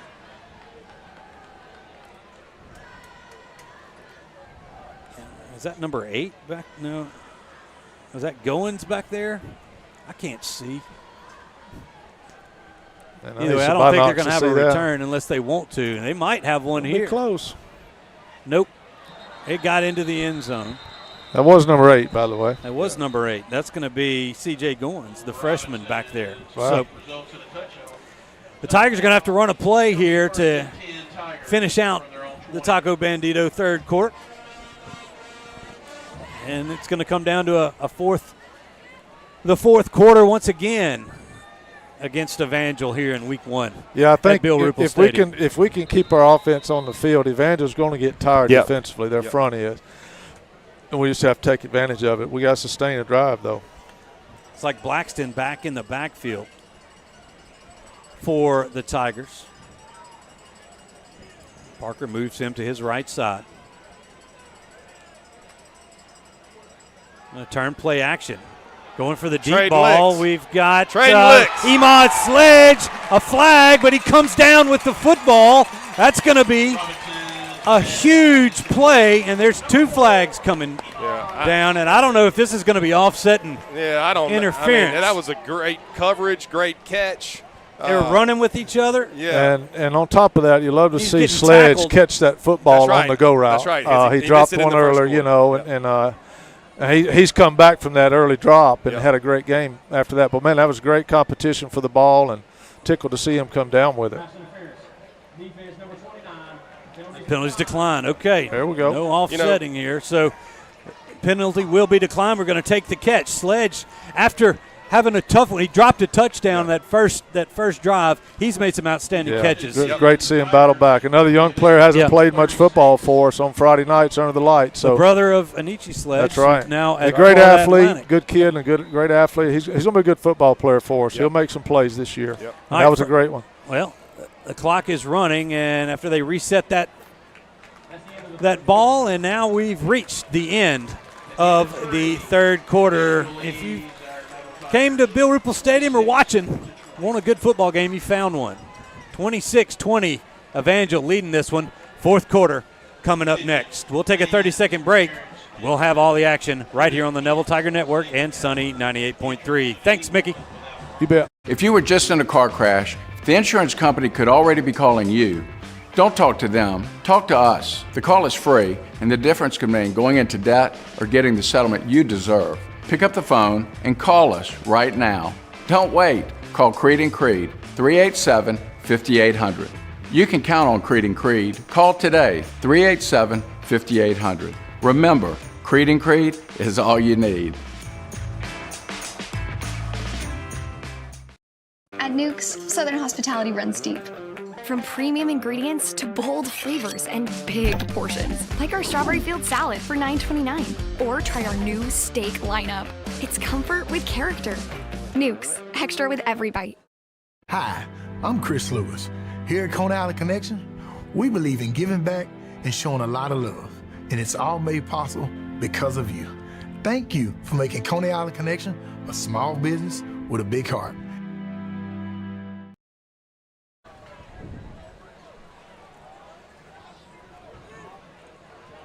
We've made it to the fourth quarter here on the Neville Tiger Network and Sunny 98.3. The Tigers trail the Evangel Eagles 26-20, but they have the ball. First down and 10 on the Evangel 36-yard line. Some first game maybe jitters or blunders have been the difference in this one to this point. And you can't allow a team like Evangel to get that many opportunities. No. So far it's been the punt block and then some bad snaps that have cost us down there crucial in the red zone yardage, and points. missed kicks. We missed 2 field goals, an extra point, and then we had a botched hold that cost us points. So, that's 7 points there in the kicking game, and then we give up a punt block that scores 6. So, difference in the game. All right.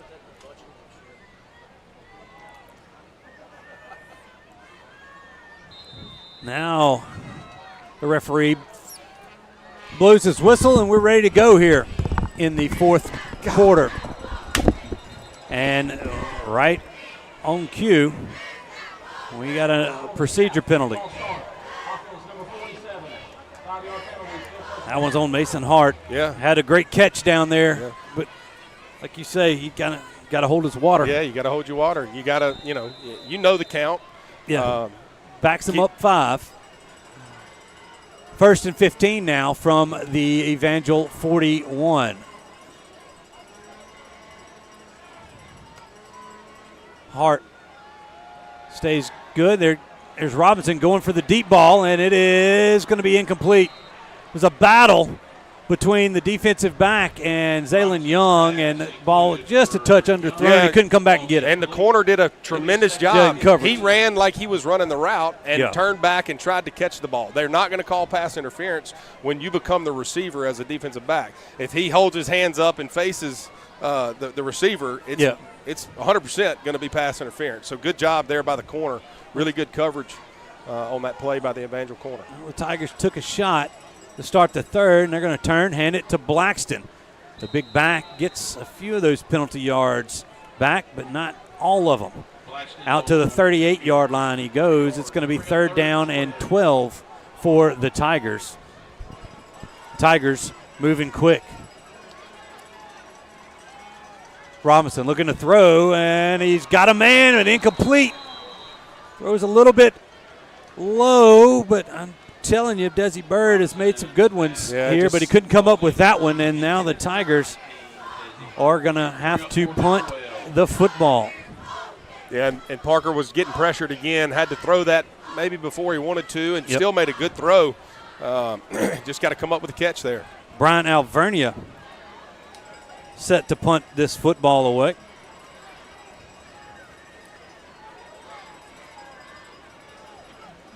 Snaps back. There's the kick, and it's going to be downed inside the 5. What a kick by Alvernia. Inside the 5, they're going to down it at the 4-yard line. That's a special teams win right there. You get them backed up. Maybe we can get a 3-and-out right here, get the ball back out, back where we left it with right there, and still have some time on the clock. We got to get a stop right here. Can't give up points with Evangel leading 26-20. Well, it's the Tiger defense has got to get them back with some decent field position.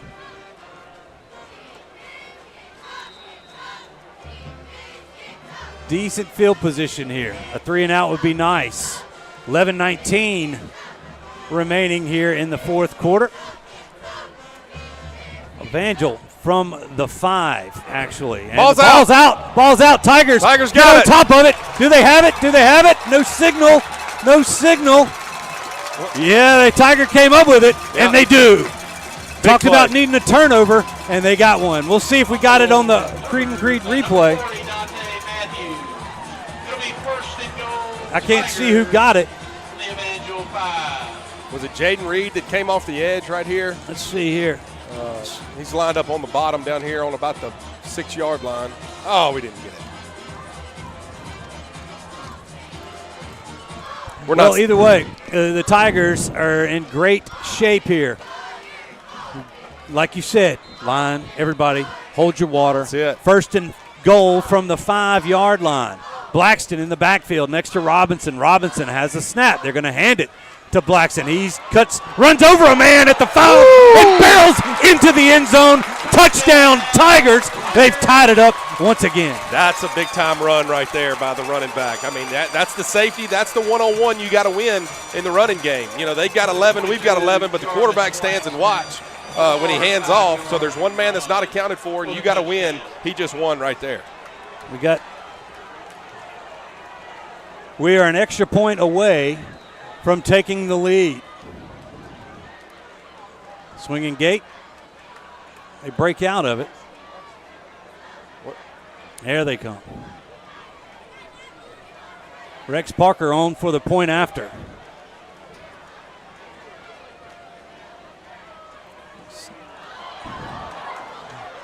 Brooks Yerger, after bobbling the snap, tries to get out of bounds. Tries to get in there, and he's not going to make it in. So another botched extra point, and it remains 26-26. 11:08 remaining here in the 4th, and we've got a tie ball game. We'll be back in 30 seconds with more Neville Tiger football.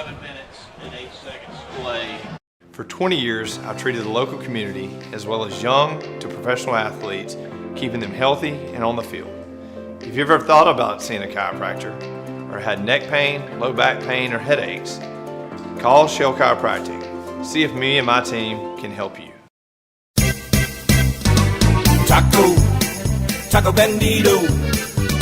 Our cooking and services speedo at Taco Bandito. Taco Bandito on Forsyth Avenue in Monroe and Warren Drive at Cypress Street in West Monroe. Well, it's brought some life into the student section here as the Tigers have tied this ball game up once again at 26. River Sorrell set to kick it away. We've only had one kickoff returned. That was the opening kickoff from either team. Yeah, all of y'all in the end zone except for the first one.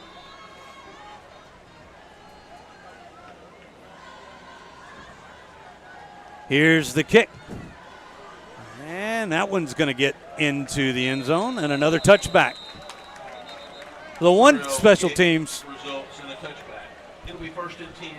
good thing that we can talk about is been the touchbacks. Yes. From Sorrell. Yep, he's done. He had to get the jitters out that first kick. I think he got under it a little bit to start the game off, and then after that, it's been not just in the end zone. It's been way in the end zone. So that's a good thing, good weapon for this football team going forward.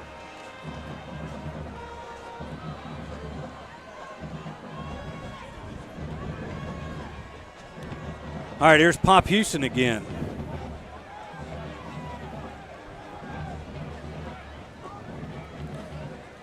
Trips receivers to the far side.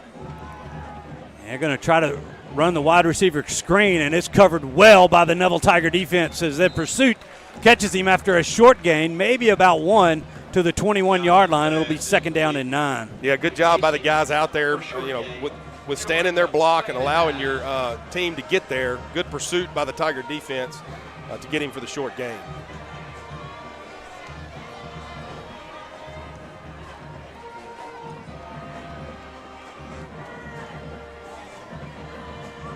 All right, here we go. 2nd down and 9. All tied up at 26. And they got something up their sleeve with the guy down the on our sideline.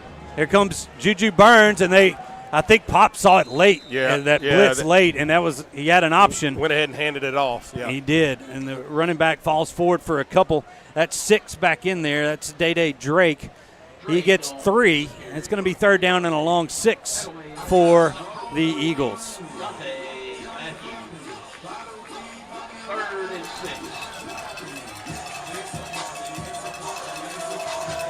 And they go empty now. It's going to spread us out. Last time they've run pop when they've come out in this, and 3rd and 4th and medium. 3rd and, like I said, a long 6. Pop looking to throw. He gets the short hitch, and the ball comes out again. Are they going to say it's a fumble or incomplete? They say it's incomplete. Either way, it wouldn't have been I say it wouldn't have been a first down. He had the ball. He received the ball past the sticks, but coming back on this, we'll check it out here on the Creed and Creed replay.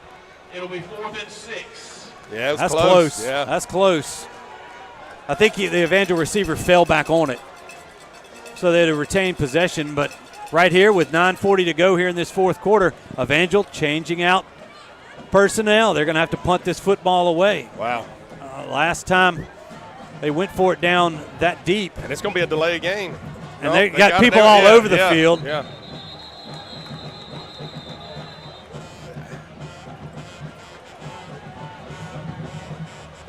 That's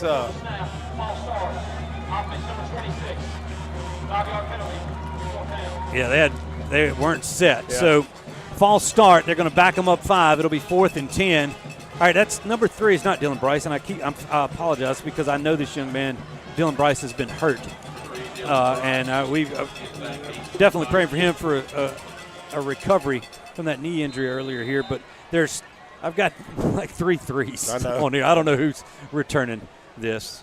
That might be Denham Nelson. But we will see. There's the snap. Robinson's punt is away. It's not as good of a punt. And Number 3 takes it. He's got some running room. He's out across the 40. He's gone to the 30, the 20. He's at the 10, 5. Touchdown, Tigers.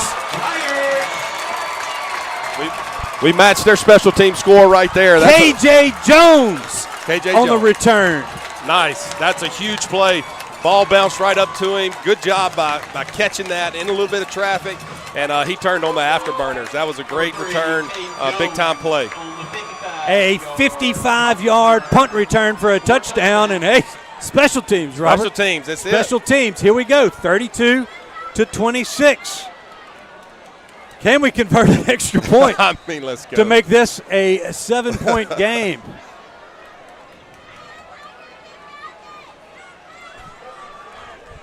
We will see.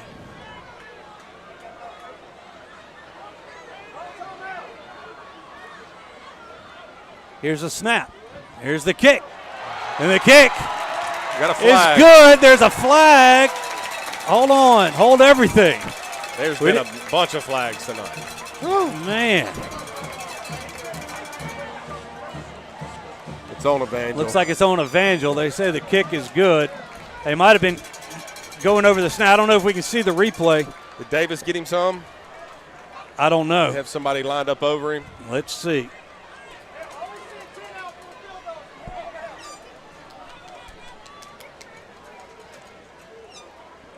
Really, nobody moving, and then I don't know what they did. I don't either. He saw something. Let's see. Illegal participation against the defense. Another. They had 12 men on the field.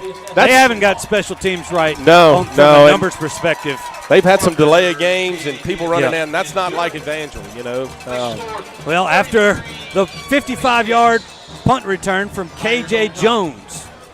I'm glad. Thanks, Vince Burks, for telling me who was wearing number 3. Mr. Pick'em. And the Tigers have taken a 7-point lead, their first of the night, with 9:23 to go in this football game. Yeah, and it took a special team score, you know, and if we can execute better on special teams, we've got a bigger lead than this. What do we say? We've given up missed 2 field goals and is it 2 extra points? 2 extra points. Yeah, and out of punt block. So eight points right there to add to the 20 to the 33. Yeah, the punt block was returned for a touchdown. Yeah. I'm not going to leave out Alvernia's punt, though. That set up that was great. Was outstanding. That was a heck of a special teams play. Yep. That was his first punt of his high school career. Dang. I mean, he punted in the Jamboree, but in real action. In real action. So after the penalty, the Tigers are going to kick this one off. Illegal participation, 10 yards? Maybe it is. Okay, because they're kicking from the Evangel 45. I think this one has a good shot to get in the end zone. And I think the Tigers would be wise to do it instead of trying on something tricky. But they kick it short. And here we go. It's going to be returned as the return man gets to the outside, and he's finally knocked out of bounds at around the 21-22-yard line. There's a little jawing, and everybody gets out. I don't know if that was Sorrell. It was Sorrell. that made the stop. Yeah.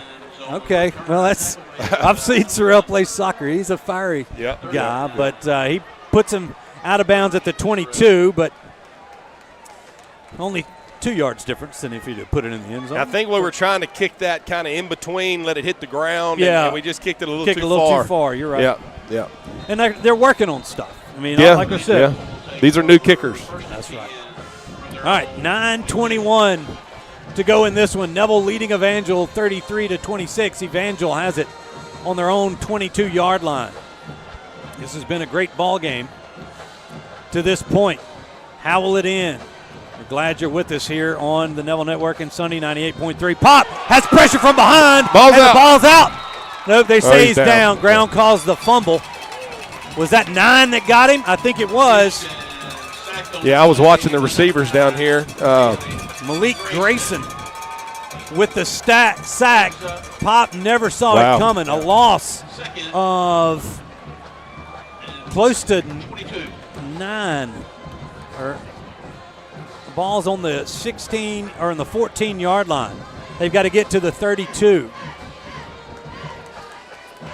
So that's 18. Second down and 18 coming up for Evangel. They'd have another delay of game. Another delay of game.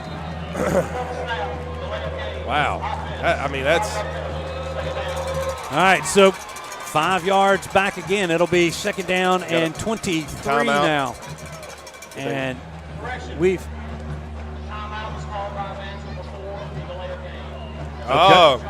So no penalty. No penalty.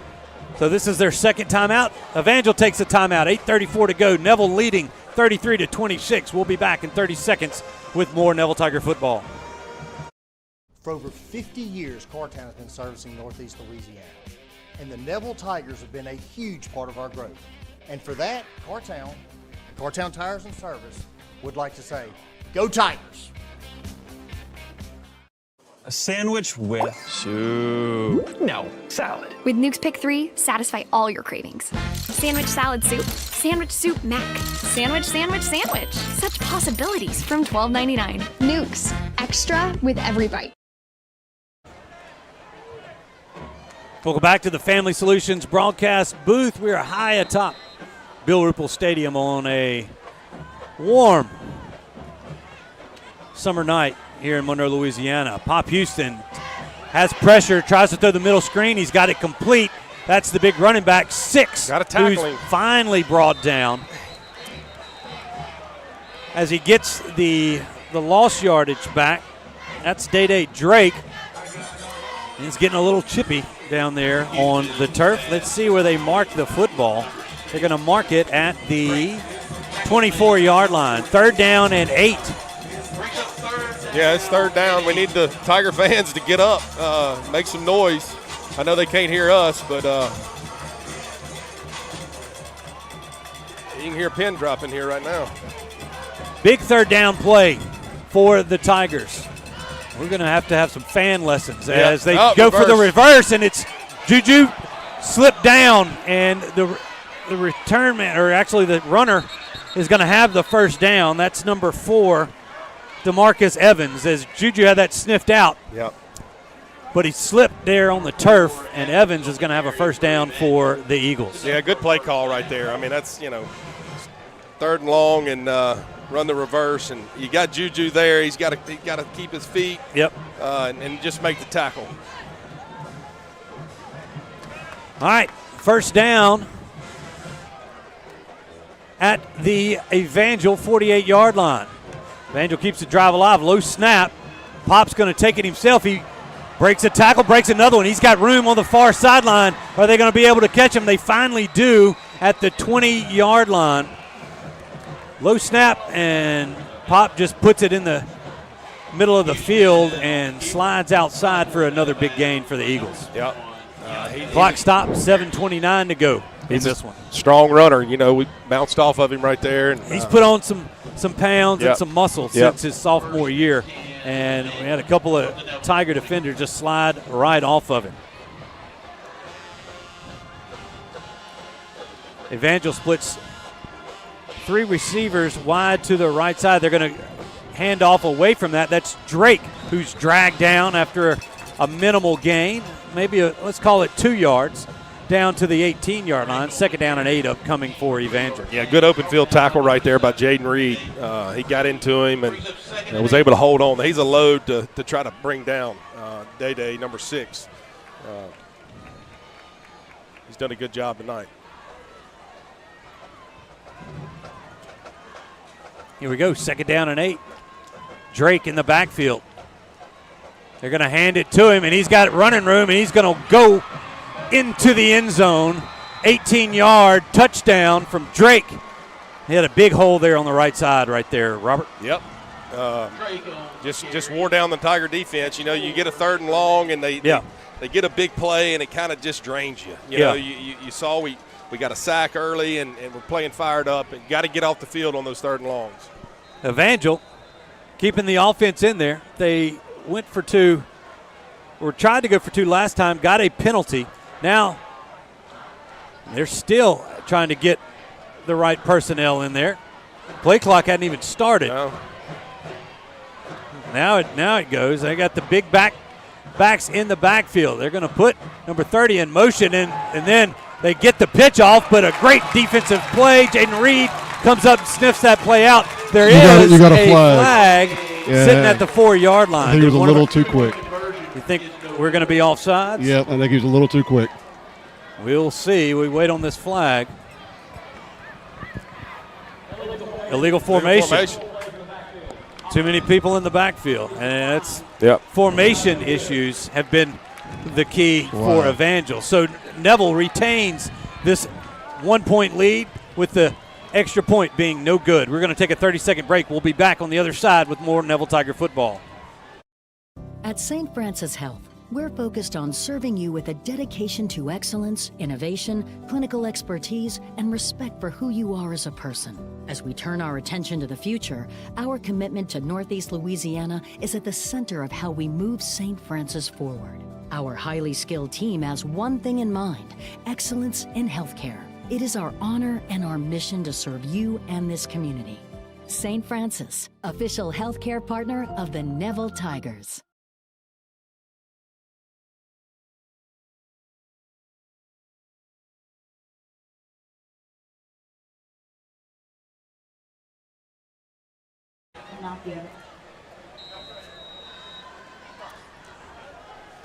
All right, here's Anderson, or Robinson rather, with a kick from the 40. It's going to be into the end zone for a touchback. All right, we had a couple corrections from that last deal. It was Jaden Reed who had the quick hit on pop, and it was Juju Burns who made the tackle on the Evangel running back. 6:48 to go, Robert. Tigers lead by 1, 33-32. Yeah, I mean, what you got to do here? If you're an offensive guy, especially an offensive lineman, you're just loving this right now. I think Evangel has one timeout. It's 6 minutes and 48 seconds left. I guess you got a hydration timeout also, but you got to have a long, methodical drive running the football and milking this clock. But just like that, that's a big run right there on first down to get 5 yards and fall forward. That's what you're looking for. Offensive linemen falling forward. Running backs falling forward, and this is your 6 minute offense. All right, 2nd down and 6 for the Tigers. They've got Blackston in the backfield. He's the bruiser.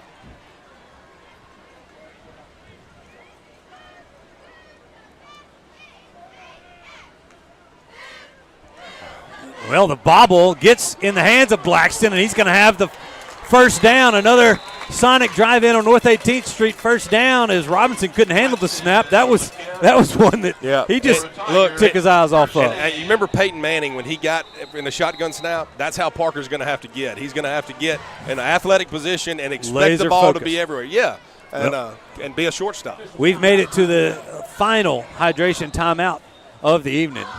Your score, Neville 33, Evangel 32, 6 minutes to go in this one. We'll be back in 30 seconds. Hey, it's Misty Hodge with the Hodge Baruki Group, coming live to you from Bill Ruple Stadium. In real estate, just like in football, you need a winning game plan. And at the Hodge Baruki Group, we call the plays that get you to the goal line. Buying, selling, or dreaming, let me help you score your home this season. Go Tigers!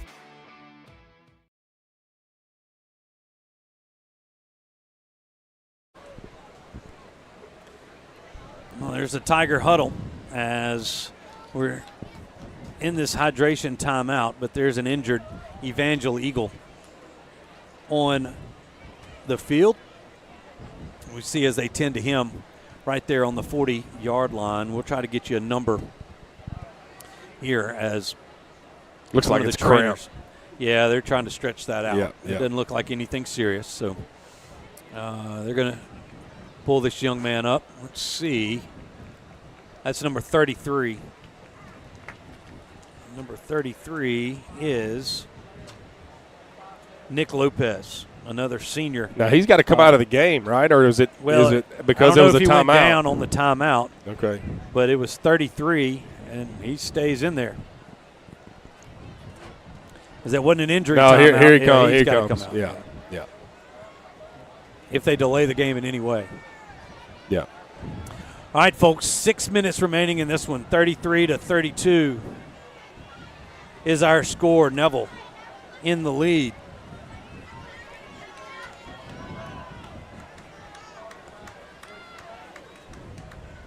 I don't know what's going on. Now we're back in play. Robinson hands the ball to Blackston. He's got a little runner on him on the right side. He's tripped up after a nice gain on first down out to the 43-yard line. He'll go. That'll be 6 yards on the carry. 2nd down and 4 upcoming for Neville. I like his running style, especially in this type of game.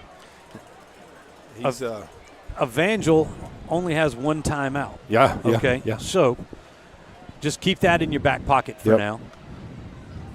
Another handoff. That's Blackston running hard. He's got some open field. He's broken free. He's at the 40. He's got caught from behind and stripped as number 21 came in and stripped it, and Evangel has recovered it at the Evangel 22-yard line.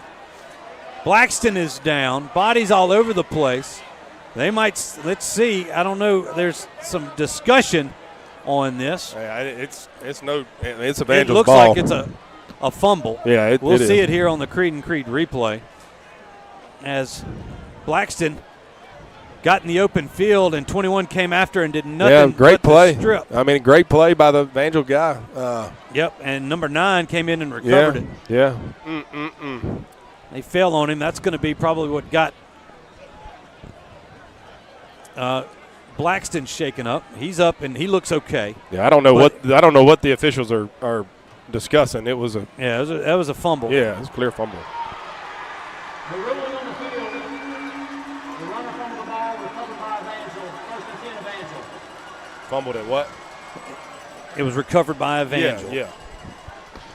All right, defense has got to come out and play. Great run right there.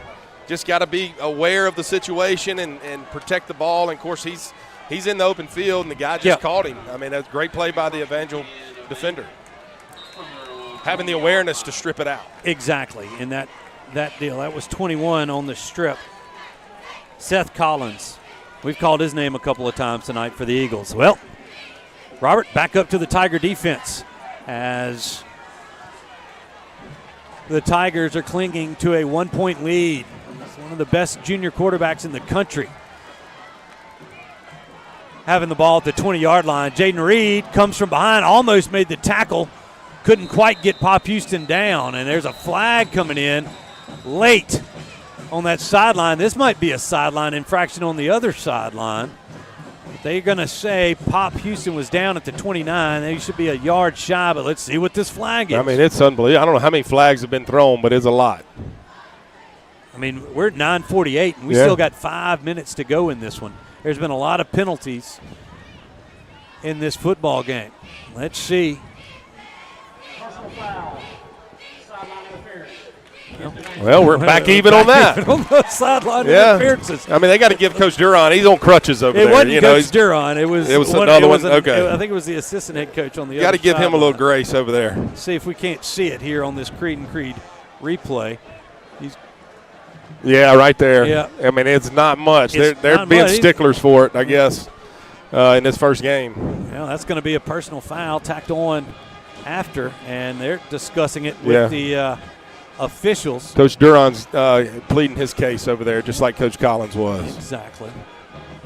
It's to protect the officials, understand. Yes. All right, so where are they going to spot this from? You're being way more understanding this time, Robert. Well, I mean, there was not much. But it wasn't much on either. On that side. Both of them were.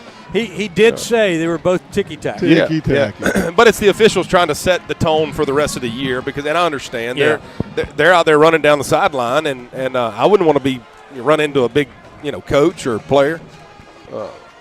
So after the 15-yard step off, it's going to be 1st down and 16 for the Eagles. The ball is placed at the Evangel 14-yard line. 5:07 remains. Clock's running.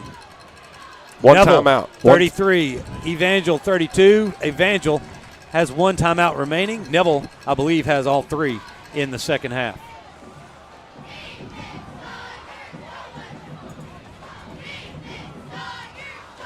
The play clock winding down, and they're going to get a delay game. Yeah. There's the flag. Yeah. That's the about the 5th or 6th delay of game we've seen from Evangel. Yeah. Wow, they're going to have to get a clock out of practice, just their play clocks on both ends of the field here at Bill Ruple Stadium. What's crazy about it is Pop got the play from the sidelines. He was standing on the sidelines and ran in before they even started the clock. Yeah, it's just having an awareness of the clock. Now first down and 21. You know that they have a quick strike here. They throw and have a ball complete. Juju Burns on the hit. No. They're going to say that's targeting. No. As Jaden Hicks makes the catch at around the 20. Where are they spotting the football? At the 21-yard line. Let's see this again as Juju comes in there and, he did. Yeah. He led with his helmet. He's making a tackle, It's just that's a tough call in that spot. Yeah. But we're going by that rule. I mean, the thing is they're talking about it.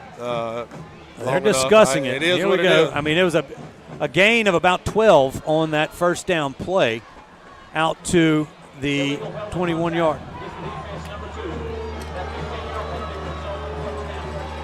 That's going to be 15 yards and give Pop and the Evangel Eagles a first down. Tiger fans aren't going to like it, but by definition, they're going to call it. They're going to call it. Yeah. And Juju, he was a little quick with that helmet. Yeah. All right, first down and 10. The ball is now at the Evangel 36-yard line. Tiger defense trying to hang on here. They're bringing an extra man, and they hand the ball off to Drake. And a great job by 7 Reed, who came in the backfield and was able to recover and catch Drake from behind after a gain of 5. But one of the Tigers was shaken up on the play. That's big number 99, Jordan Fobbs White. But they're going to have him come out of the game as they blew the play dead. It looked like he just kind of got minor shake-up on the play. Yeah. The second down and 5 for Evangel. Clock running, 3:44. And this clock could come into play here as the Eagles have been able to. Why are we stopping I don't the clock? know.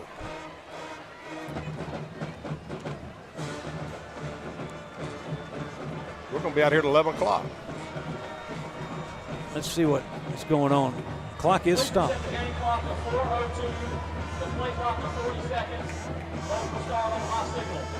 Okay, they're resetting it because there was an injury and they blew it dead. Yeah. So they got to reset the play clock, reset the game clock to 4:02.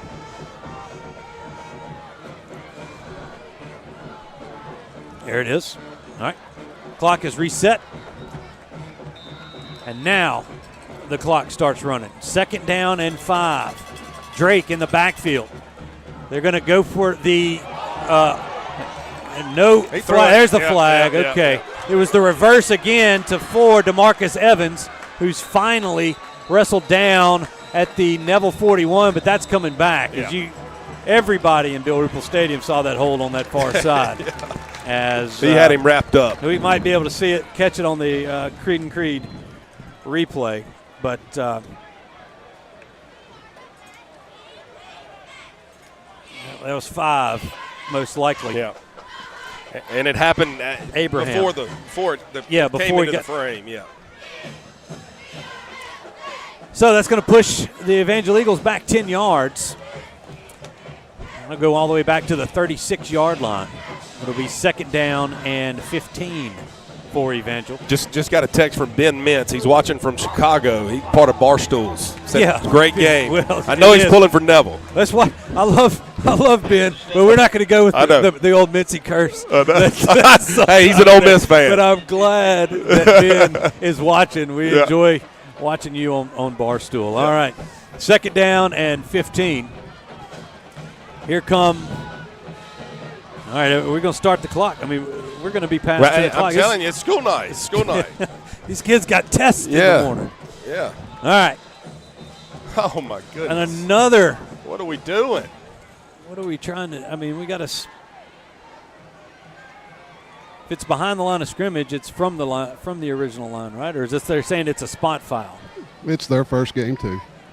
I'm just trying to – because if it's 10 yards from the previous spot, It's 10 or is yards it 10 from yards from the spot of the foul? Should be from the line of scrimmage, I believe. Holding downfield is a spot foul.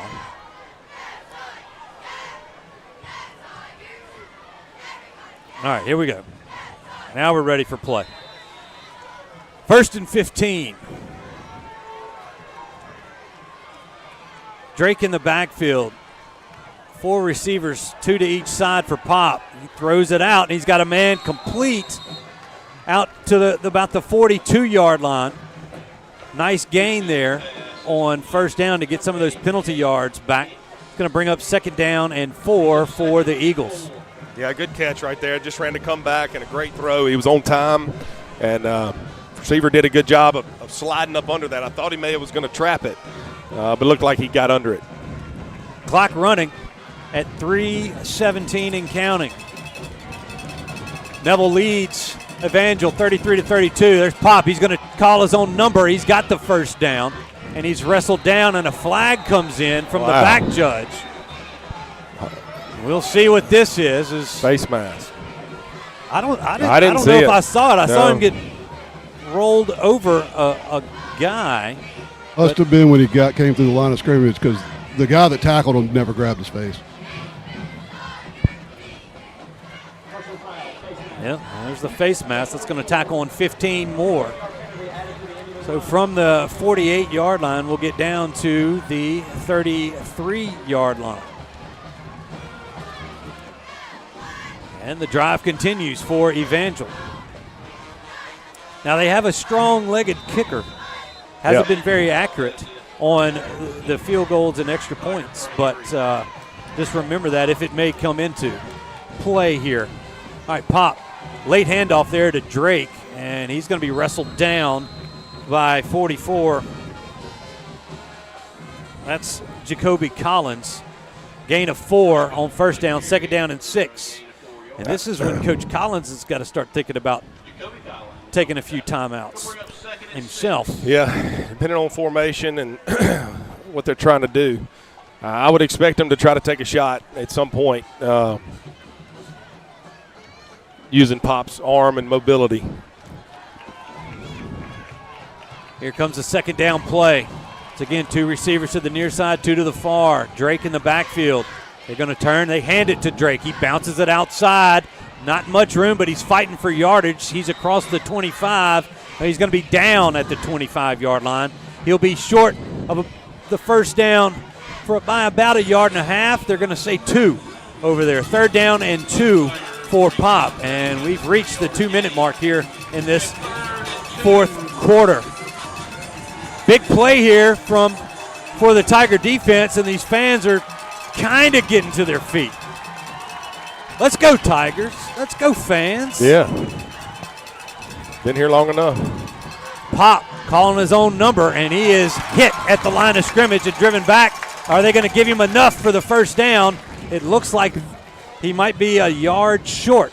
They're marking it down at the 24-yard line. It should be 4th down, and a big 4th down. They're going to be short 1 yard, a huge 4th down. And this Tiger crowd needs to get on their feet. This may be a time where you watch how they line up and try to call timeout and get them, Coach. Okay, they've already called the timeout. It's a critical play, a critical point in this game. Evangel called it. Has 1 timeout left, and they used it right there with 1 minute and 7 left in this one, and we'll just keep it right here, Robert, as we approach the 10 o'clock hour here at Bill Ruple Stadium. And this is a decision. I don't think it's a hard decision for Coach Duron and crew to make with who they have in that backfield, but 4th and 1 still. Well, huge play. Do you take a shot at the infield? Do you try to get that 1st down? Yeah, I mean, you try to get the 1st down because you got to keep it going. Yeah. And if you take a shot and we make a play, it's over. I mean, who knows? Who knows? You just got to live with it. With the kicker they have, I'm surprised that they're not taking points. Yeah. Well, it's how you got to execute it. You know, Right here, did Evangel call that timeout? So yes, they're out Evangel of timeout. is out of timeout. So even if they get the first down, they put a few seconds on the clock, a minute 12 to go. But here we go. Big fourth down play.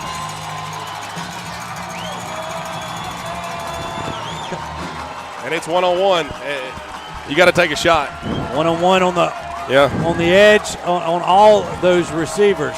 They're going to dive into the middle of the field, and I think Pop is going to have the first down. He needed a yard. He got a yard and a half. Why didn't the clock run? What? The clock, it should have ran on the snap. Yeah, but it never started. It never started. Now they got to run the clock. They're running it now. Well, that was a free. That was about 5 to 10 seconds.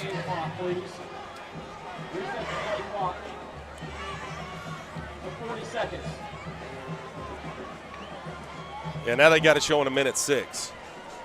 Thank you. Let's start it. Yeah. All right, now they run the clock. Okay, no timeouts for Evangel. They got a first down and 10 at the Neville 22-yard line. Trips receivers to the far side, one to the near. Pop rolling to his left, looking, being chased. He's going to run it himself. No, he dumps it off, and it's got it complete to number 9 at around the 10-yard line. That'll stop the clock momentarily as they get the chains, the reception by Jaden Raphael. Jaden Reed's helmet came off, so he's got to come out of the game. Hanlon comes in to replace him. So 1st and 10, Evangel. Reed's going to go right back in there. 50 seconds remaining, and the clock will stop right now as they've reset the chains. Evangel can get a first down as this ball is placed at the 12-yard line. Actually, it's the 11-yard line. Okay, Pop in the backfield. Drake to his right. Pop drops the snap. It looked like his knee might have been down. He's reverting field. The ball comes out. And that ball is fumbled. That's going to be intentional grounding if they call it a pass, and that'll be a spot foul as he was under duress and threw it behind the line of scrimmage. Did it go forward or did it go? I don't know. It went, I think it went backwards. Let's see here on the Creed and Creed replay. First, his knee didn't touch the ground. The ball fumbled. It was fumbled. It'll be second down from the 22. Yeah. I think we knocked it out of his hand. It was fumbled out of bounds. Clock stops with 23 seconds. What a ending we've got here for you tonight here on the network in Sunny 98.3. Second down and 23.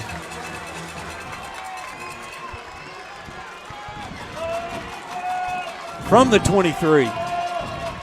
Pop wanting his receivers to go back. He bunches them up. He's looking to the right side. He's throwing in the middle of the field, and it's almost intercepted, but falls incomplete. Jaden Reed was back there on the coverage. Max Carter was on the coverage. He almost had it. It almost hit him right in the belly. And it was and the receiver was crossing in front. Now third down and 23 for the Evangel Eagles. Got to get pressure right here. They take a shot and then run the field goal kicker out? Yeah, they're throwing it. You got to throw it. You may. I don't know what they do. I don't know what the kicker's got a leg, but we will see. 17 seconds on the clock. Now they from the far side hash. You got to know where the end zone is. Rolling in trouble. Throws it, and it is out of bounds, incomplete. As Pop tried to get rid of it. And now, with 11 seconds, I think they're going to switch out and go for the field goal. Brings up 4th down and 22. 4th down and 22. 11 seconds on the clock. Evangel is going to trot the strong-legged kicker, A.J. Robinson Jr. He's kicked multiple touchbacks to this game, but he's only made one of the extra points. Pregame, he was killing them from 50. Now we have a timeout don't called. Call timeout. The play clock was almost out. There's 1 second left on the play clock. Well, I guess they didn't see it, and this was going to be the call. Wow. Either way, timeout on the field. We're going to keep it right here as Coach Collins wants to get his defense set. This is a big play. Yeah, so after last year, it'd be nice to get one right here. Yeah. On how we ended the season at Central. Yeah, you're right. You're right. Let's get back in the win column and get it going. It's going to be up to A.J. Robinson. The ball is at the 23-yard line. This will be a 40-yard field goal attempt with 11 ticks on the clock. Tiger fans have started to come alive here. Yeah. Late in this one. Not many have left on this Thursday night contest.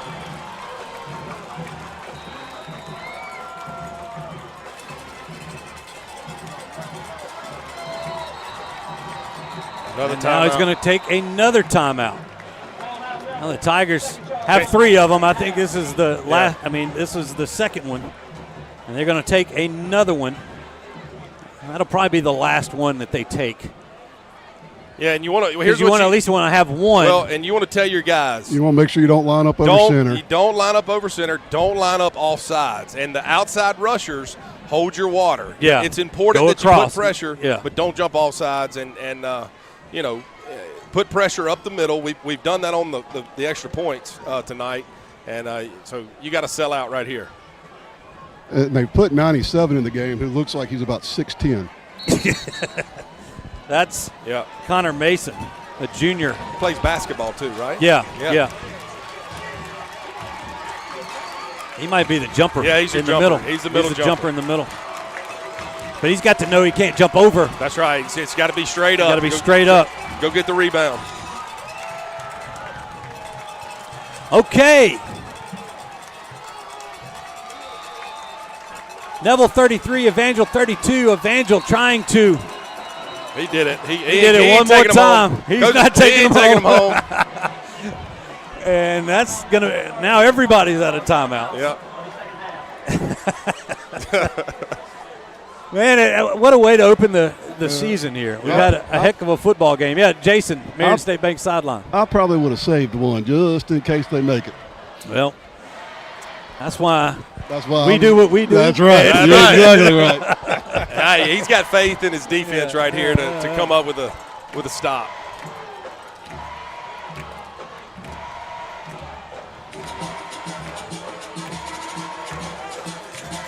It'd be fun to be down there on defense right now, lining up to try to block this kick.